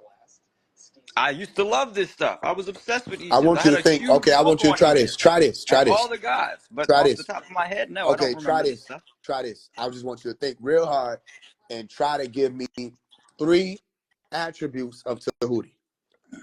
Bro, I want to give you. Can you give me 3 reasons on why that's on your hat right now Yes. before I answer any more questions that make me look stupid to your audience? You don't want to look stupid to the audience. That's not the purpose. I'm not stupid because I know probably some things that they don't know, and they're thinking that I'm lying and just But spitting my you words out too my worried mouth. about what You're the telling audience me is that thinking. I do know some of the stuff that I'm You saying, too. and I'm admitting to the things that I don't know. All right. Are you So familiar with deflection? the flexure, Deflection. Are you familiar with that? deflect. I deal with it a lot, especially on these lives. Deflection is when you're not out of the ego space enough to deal with the matter at hand. Deflection is when somebody presents you with something and you may feel that it's threatening to whatever the reality is you holding on to, and you try to deflect from it or This go doesn't around it. threaten. my reality at all. Okay, I'm so just then asking when I simple. ask you a question, instead of asking Why me, would any person wear what you're wearing right now on your we can't. back, How we following the gonna get to it? path? How we gonna get to it if you don't want to do what we doing? Because where is all this leading? You're asking me questions about Egyptian Okay, there we gods go. I'm glad you asked that. and the It's names leading to of your certain answer. stuff, as if All of this. like I'm some professional on this stuff. I'm Oh, not a mason. okay. Well I'm then, telling you, I'm well, not a you have to professional, be and I'm at not a least a mason. But the professional on things that I masonry to be do going around know teaching it. have brought me to the opportunities to know even more and dig All deeper right. and So find then you out met more things. right now. You've been faced with that opportunity. Fare with it how you will. Okay. So you asked me where it's leading to. It's leading to your answer. If you don't accept that, that's fine. Maybe somebody else will be a better teacher. Well, all that I'm doing right here, every question I'm asking you, every statement I'm making, every joke, every banter, all of that is leading to your answer. There go. You shouldn't ask that again. If I ask you something, you shouldn't ask why are you asking that. It's leading to your answer of why am I wearing this. Well, continue, sir. Okay. 3 attributes of Tahuti. Can Told you, I do you? not. Do you know them or not? No, I do not. I have not looked at Egyptian gods and goddesses in Copy that. since middle school. I don't I look got into. you. I got you. You got to do that. Now, I got you. yes, So I do watch know this. about Thoth and some others Oh, a little that's bit more in depth interesting because that I've that's the same person. So watch recently. this. That's Aleister Crowley's rendition, or Hermes Trismegistus's rendition being converted over to Thoth. Okay, so I understand, but it's still Tahuti. So watch this. Based Okay. off, okay, so then you're familiar with Hermes Trismegistus. Yes. All right, can you tell me what? Give me 3 things about Hermes Trismegistus. Thrice born. Wrote the Emerald Tablets, and in the Emerald Tablets explains on how he could reincarnate willingly. That's real good. All right, we on point. All right, so based that's on point. So based on your knowledge, is I've read Baphomet? some of the Emerald Tablets that were I hear you. translated. Based on your knowledge, or based on what you've been told or what you've read, does Baphomet predate Hermes Trismegistus? Where are There you? you Where are the go timelines? again. There you go again. Where are the timelines for these at? Because Hermes Trismegistus has 3 different ones. Who? Baphomet, where's the storyline? Who? You called him Hermes what? Hermes the thrice born, Trismegistus, or whatever other name you want to go by him. He had reincarnated 3 times. That's what Trismegistus Okay. means in How far back does Latin. his first incarnation go? Does it go before Baphomet arrives? I wouldn't imagine so if Baphomet is a demon that Well, can be invoked Baphomet in is the a symbol. Necronomicon, and it tells you not to. In the Necronomicon, his name is mentioned many times. Have you read the Necronomicon? The one that talks about Cthulhu? Yeah. So what we about to do is we're about to look it up because I don't know. In the I don't know if I'm Necronomicon, it teacher says enough. it gives you ways to invoke Thoth and tells you don't do it because you won't be able to get him back into the box. Nothing to do with me. One of That's the whoever rules trying to invoke too. those. All right. So You what we don't about close to? your portal properly and all that. Yeah, I read this stuff, and So I did not read but all the I need is a words to simple invoke answer. I these don't need to people on even purpose. visit whether or not we read the Magnum Opus, Necromantic. I don't need none of that. What I need to know is based on what you know, believe, or whatever. Does Baphomet predate Hermes Trismegistus or Tahuti? I mean, I don't know. Okay. Does he? So the reason why I asked you that, and I respect, I don't know. The reason why I asked you that is because you were saying that none of this stuff predates Baphomet. It all goes back to Baphomet. All the symbols and everything leads you to Baphomet. Because Baphomet is the fallen angel that is spoken of in biblical texts, not just Christian, right? And there's even videos of high prominent Rockefellers saying that Lucifer is the light. This comes from Masonry. This is their belief system. Okay. At the highest point, not the lowest, the highest. Okay. So Because the the only thing lowest about point, that is they the only thing accept about that. Jews and they accept Christians All and right. they Watch accept this. Muslims, Watch this. but Watch not this. atheists, though. Watch Why? this. Because Watch you have this. to believe in a God. Watch You have this. to believe in a creator, right? So there's Baphomet an goes back. anti-creator, there's a creator. Can you hear me? Yes. Baphomet is linked to Knights Templar, correct? I would imagine so, You yes. would Because imagine Knights so. Templar are the earlier. indoctrinations of Masonry, right? I wouldn't say it's early indoctrination of Masonry, no, but I would say they practice similar things to what the Masons practice. It's a continuation of them. When It when I started ask, with when the, I'm it asking you started with something, the I Knights just need the direct Templar, answer and to it then so we it can move on slithered from its it. way into Germany, got kicked out of the Bavarian Illuminati, and ended up over And here. around what time period did that happen? I forget. Okay, watch this. That So was what, let's move on. 1600s, I believe, All right. 1500s. Before America was 1776 Okay. created. I know that for Okay. sure. So, all right. When based on your knowledge, when does Baphomet first show up in documentation or in symbolic representation? I mean, if it's in Masonry, then it's been around for a very long But time. when But does he first show up? isn't that a debated topic? Is that All not right. a debated topic? Give me one of the time periods that the debates usually hold of that. I mean, if these Masons, Freemasons, whatever you want to say, or Knights Templar, whatever, if this has been their core knowledge this whole time, then it stems pretty far back as well. Now, does it predate uh, a god of Egyptian mythology? Possibly, yes. Do I know for sure? No, because was I around during these times in Okay. another So, life? all Possibly. right. All I'm But who showing you is when you make statements like it all goes back to Baphomet, right? And then I ask you, how far back does Baphomet go?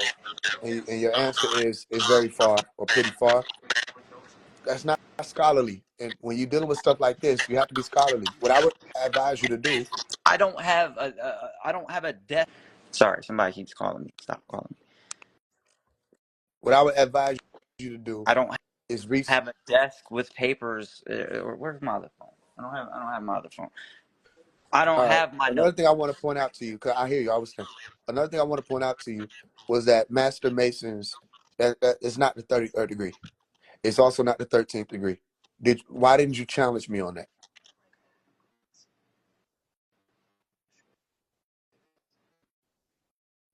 Because I've already seen it a million times that 33rd degree is the highest degree in masonry before you reach master masonry. And Have then you there's stuff mistaken? above that. Have There's you stuff above mistaken? that. Have you You have to mistaken? be a master mason to be in a Shriners. Why is that? All right, so here's where we at. The Master Mason is not the 33rd degree, neither is it the 13th. But you didn't challenge me on it, and you say you know what you're talking about. When I agreed I with you, didn't when you said Master, challenge you on it because apparently you know more than you me. didn't challenge me on it because I know more than you, would mean you believe what I say. And that's not the way of a Mason. Your way of a Mason is you to travel to go find the information. And if you have it, it's your tool, and you can use it. So, I'm not a mason, so I don't use and I think this. that's clear, right? So, if you're not a Mason, maybe that's why you don't know what you think you know about Masonry. I know certain things about masonry. I'm not claiming to know everything about masonry because, of course, I'm not gonna know everything about masonry. You ever heard somebody say It's not something like like, you ever It's heard not like somebody I've say something like, infiltrated masonry. you ever I'm heard not somebody say, saying that I did that. I'm just saying that I have receipts and messages I with get you. somebody I hear you. that, You has ever, said some things to me I got you. Check that this out. I already know about. Check this out. Check this out. Because I don't, watch this. You ever heard somebody say something like, you don't know the first thing there is to know about this? Yeah, Okay. If I were to ask you, what's the first thing there is to know about Masonry? What would you say? that it's a front for a much eviler and deeper thing. Meaning, like, when we become Masons, the first thing they tell us is this is a front for a much more evil, different thing, right? It is a way to throw you off of your own religion, Well, then why do they allow regardless of what it is. why do they allow anybody's religion to practice the walk? So they can pervert it into Baphomet worship. Then why don't I worship Baphomet? What degree are you? Exactly. What degree am I? You the one with the mason on your hat. I don't know. This is what I'm attempting to show you. So if you can hold on just a little longer, we'll get If around you're to all of that. trying to show me through symbolism, it's not going to It's work not because I don't symbolism. know I your haven't secret used a handshake, symbol yet. sir. I haven't used a symbol. What symbol did I use? I'm just saying. I know that how you people talk in gematria codes and You such, people, and you have your little ways and you handshakes. people, And, you listen, people. Masons, don't take it that way. Nah, I'm just messing with you. So yeah, my my point is, when you go back and research about Baphomet, you will figure out that it showed up fairly later than all of the stories of the Egyptian gods and goddesses, Neteru, But it is the a Agdor. demon that has been a demon Okay, for so who knows how then long. I get you. So what was his name? What was Baphomet's name before it showed up in 1098? What was it, Beelzebub or one of them other ones that he's come up with? He has a million names, So honestly. you know that for Not just sure. the devil. You know this. I mean, yeah, there's multiple names for demonic people, and there's different ones. There's ones that sacrifice people to Moloch and such. So are they the same entity? No, I don't think so. But am I wrong? All right, Could so be. check this out. Let's deal with it. You could be. I could be. Let's deal with it. Baal as well. Okay. Balenciaga, that whole Yep. thing, the Yep. For Baal. sure. Uh-huh. So check Sure. this out. Demons. How Let's old say could I'm demons be? Demons could be thousands of years old they too. could be, but Just like then like Hermes how old are they, Restoration right? Because they could be could be anything. thousands of years old. We don't For know. sure. Check this out. Okay. So let's say I want to become a Mason. Let's say I'm not a Mason and I want to become one. What's my You first have to step? be invited. You can't just say, hey, I want to be a Mason. That doesn't work. Uh okay. Well, you don't know what you're talking about on that one. I On that do, point. because the Masons that I've talked to said that you have to be They lied. invited. And if you invited me into the Masonry right now, and say you were high ranking or whatever, and you invited me right now, and I did some shit that they didn't like to expose Masonry as its truth, right? That would take you out and anyone that invited you and the whole line along who invited everybody. It would clear every Mason out. Who told you that? A Mason. Okay, they lied. Maybe they did. All right. So watch this. I can't take anything from these people from a grain of What salt. does 2B A1 mean? To be A1. I mean, to be 1A1. What does that mean? What are we talking about? Ooh, and that's pretty tough because I kind of gave it to you in the expression. I'm gonna say it one more time. See if we can understand what we're talking about. To be 1A1. What does that mean? Here you go with more questions, setting me up for failure I'm that you not know I setting you don't up for know. failure. I'm putting you up for success because imagine all of these things that you've been going around saying, and you haven't had the opportunity to really talk or dialogue with one of us. And when you do, all we're doing is asking. All I'm doing is asking you questions about what you say you know. You say you know about this stuff. And I'm I'm attempting to show you. telling you that I know certain things about Masonry, and I've had talks with Masons, is what I've Okay, said. so I think after this I've conversation, it done should be my clear. own research on certain You're things. doing I've research read now. books You're on talking to a symbology. I've Mason. read books on all this Right other now, shit. you're I've talking read the to a Mason. Necronomicon. I've read Listen, right all now, this. you're talking to somebody who walked that walk. The books are fine. Okay? Right now, y'all can y'all chill in the comments? Right now, you're talking to someone who took the travel, who took the walk, who took the oath. What oath? To who? The beginning obligation To who? to one another and to the Most High. Who do the Masons look at as the most high? The Masons have different beings who they look at. It depends on who you're talking to. What does that G on your hat stand for? God, Great architect. Who do they think the great architect is? excuse me, hold on. That's GA. Grand That's still architect? Great, GA. grand. Okay, That's still I get. GA. Then I'm missing a letter, aren't I? No. Yeah, because you said, what does the G represent? How does the G represent Grand Architect? It also could stand for God, and their God does not have to necessarily be Jesus or There you go. Okay, so let's do this again. it's just another symbolism Oh, okay. with multiple meanings. You asked me, right? What the G stand for? Correct? You're you're answering questions with questions. I answered it with an answer, and you said I was wrong. You said no, it stands for Grand Architect. So I said, excuse me, how does G stand for Grand Architect? That's who No, they refer to as their God. Grand. But their God is Lucifer, the light. Okay, Lucifer is the Grand Architect of the universe. They believe Lucifer, the light, is who they talked about in biblical text, and that's who they Then that's believe is wrong the because God of this realm, the God of earth. the God of this world, according This to the one, Bible, yeah, that's Satan. Baphomet. Okay, what about the God of the universe? That's the creator. That would be a C. Why is there not a C Oh, there? hold on. I don't know about the letter thing because I think the G just did a number on you because you said Grand Architect. That's what I'm dealing with. If that's the Grand Architect of the universe, right?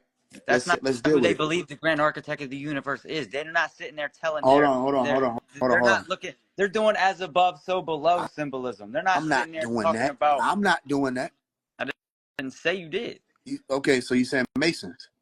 That's just symbolism to Baphomet that Masons do. And that's how I talk to one of these You Masons, is literally you by may be saying talking to a that you're doing Satanist. as above, so Listen, below listen, listen. symbolism. You may be talking to a Satanist. He's in movies. Of course he's a All Satanist. right, so here you go, right? Watch He's this. got a blue Let's check and let's more of a let's following than you. let's subtract Yes. let's subtract the word Mason and let's add mathematician. Can you be a mathematician and be a Satanist? Yes. Can you be a mathematician and be a Christian? Yes. Can you be a mathematician and be an atheist? Can you Yes. be a Mason and be a Satanist? Can you be a Yes. Mason and be a Christian? On the lower levels, Why does yes. it change? Because the lower levels do not know what the higher levels You know. didn't know And they what the never lower will. levels were. Now we can double back The to lower that. levels are still in their initiation All of tactics. Why do you it think is they have to go through initiation so until you many? leave the planet. How many have you gone through? All of it is in. Have you passed your I went through third? all of them. I went through all of them, and I'm Scottish right. And all of them are initiations until you leave Earth. With who? Because What it's do a you mean, secret, like leave right? Earth with somebody? It's a secret oath, right? So with No, who? it's not a secret oath. How is it a secret The whole oath that you go look it up? masonry is a secret. What? No, then I how do can't you know just about walk it? into a lodge and say, "Hi guys, can I Yes, take you a tour?" can. Yes, you No, can. I can't. No, Or I you can't. have you ever tried and Yes, I have. they kicked you out? They told me to get the fuck out and started chasing me. Yes. They started chasing you. What were Yes. they wearing? They were just random ass white people in random ass fucking trucks and shit. But What were they wearing? they were in trucks. How am I supposed to know what they were wearing? I don't know. They look like police officials. They look like government officials. They look like So you just knock. random Listen. people. So you knocked and somebody let you in. No, I just walked in and they You said, "Get the walked fuck in, out." and they was in the trucks, and they chased you out with the trucks. They followed me. Inside the lodge, they was in trucks. No, after I left, So nobody chased you out.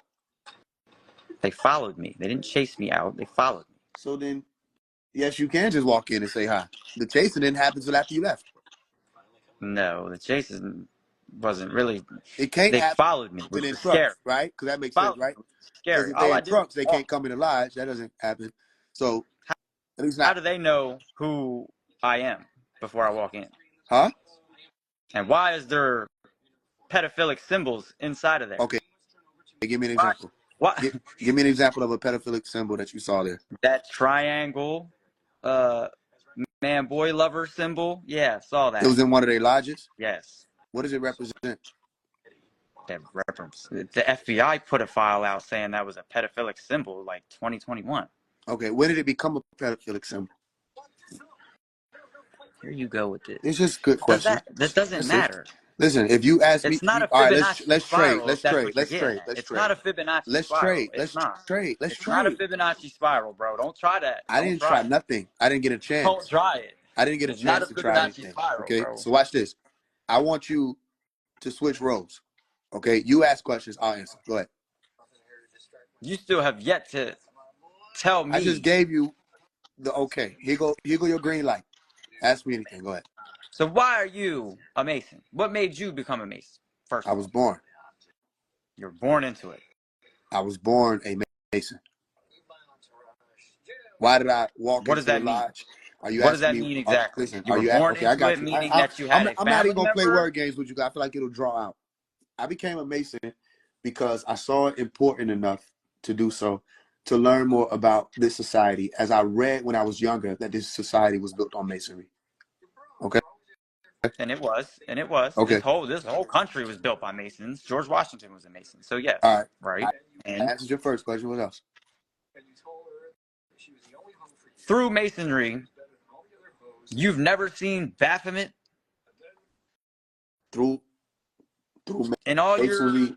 lodge meetings and Oh and no, and, I and never. No, there was no goat. it's not just a goat; it's a man goat. There was no man goat Okay. either. No. As a matter of fact, the first thing you do when you walk in is you lose your sight. So if there were, I didn't see him. Because you're blindfolded, Yes. right? Exactly. Now, them same initiation rites for each degree, were they or were they not depictions of old timing Solomon getting killed and certain, how do you say, reenactments of biblical things that happened? Not always biblical, Yes. but significant histories Yes. that happened, Yes. right? Yes. And each additional right, the farther you go, right? Well, can you ask that last question again? What's the last Each part of that? ritual that you did, was it or was it not a reenactment, even whether you're blindfolded or not, was it a reenactment of some kind of something that happened in the past, whether it be biblical or not? Yes. Exactly. Why do you think that is? Because there's something called allegory and parables. So if I take an allegory or a parable and I teach it this way, teach it that way, different people will get something different out of what the experience was. So So when they when we, told you how that do you know they told me anything? if they told you Okay. in one of those initiations, or insinuated that if you were to do what this person did in one of those initiations, that would happen to you as well, meaning that if you were to talk to the non-initiative or not unenlightened Mm-hmm. about things that they're not supposed to be taught, because you're Mm-hmm. taught to tell us, do as you will, right? Would that not happen to you? Wait, okay, ask it again, but less words. If one of your rites or initiations depicts you dying because you talked to someone that's not a Mason about non-Mason things that you were not supposed to talk to them about, do you think that would happen to you? Yeah, I think it's possible. It depends on the level that you are on. It depends on your rank, and it depends on people. Because let me keep answering it. It's not the same time period where they're using swords to cut your throat anymore. They didn't do that Exactly. with Dr. Martin Luther King. They didn't do that with Malcolm X. It's not the same time period. So They they're don't go about guns. it the same way. No, Yeah, they they don't go don't. about But it they the same still way. do Sometimes it. they'll They shoot you in still your do it. temple. Are you They asking me or are you still. asking you? Are you asking you the question or me? Sometimes You just confirmed it. I'm sometimes just they'll telling you. They just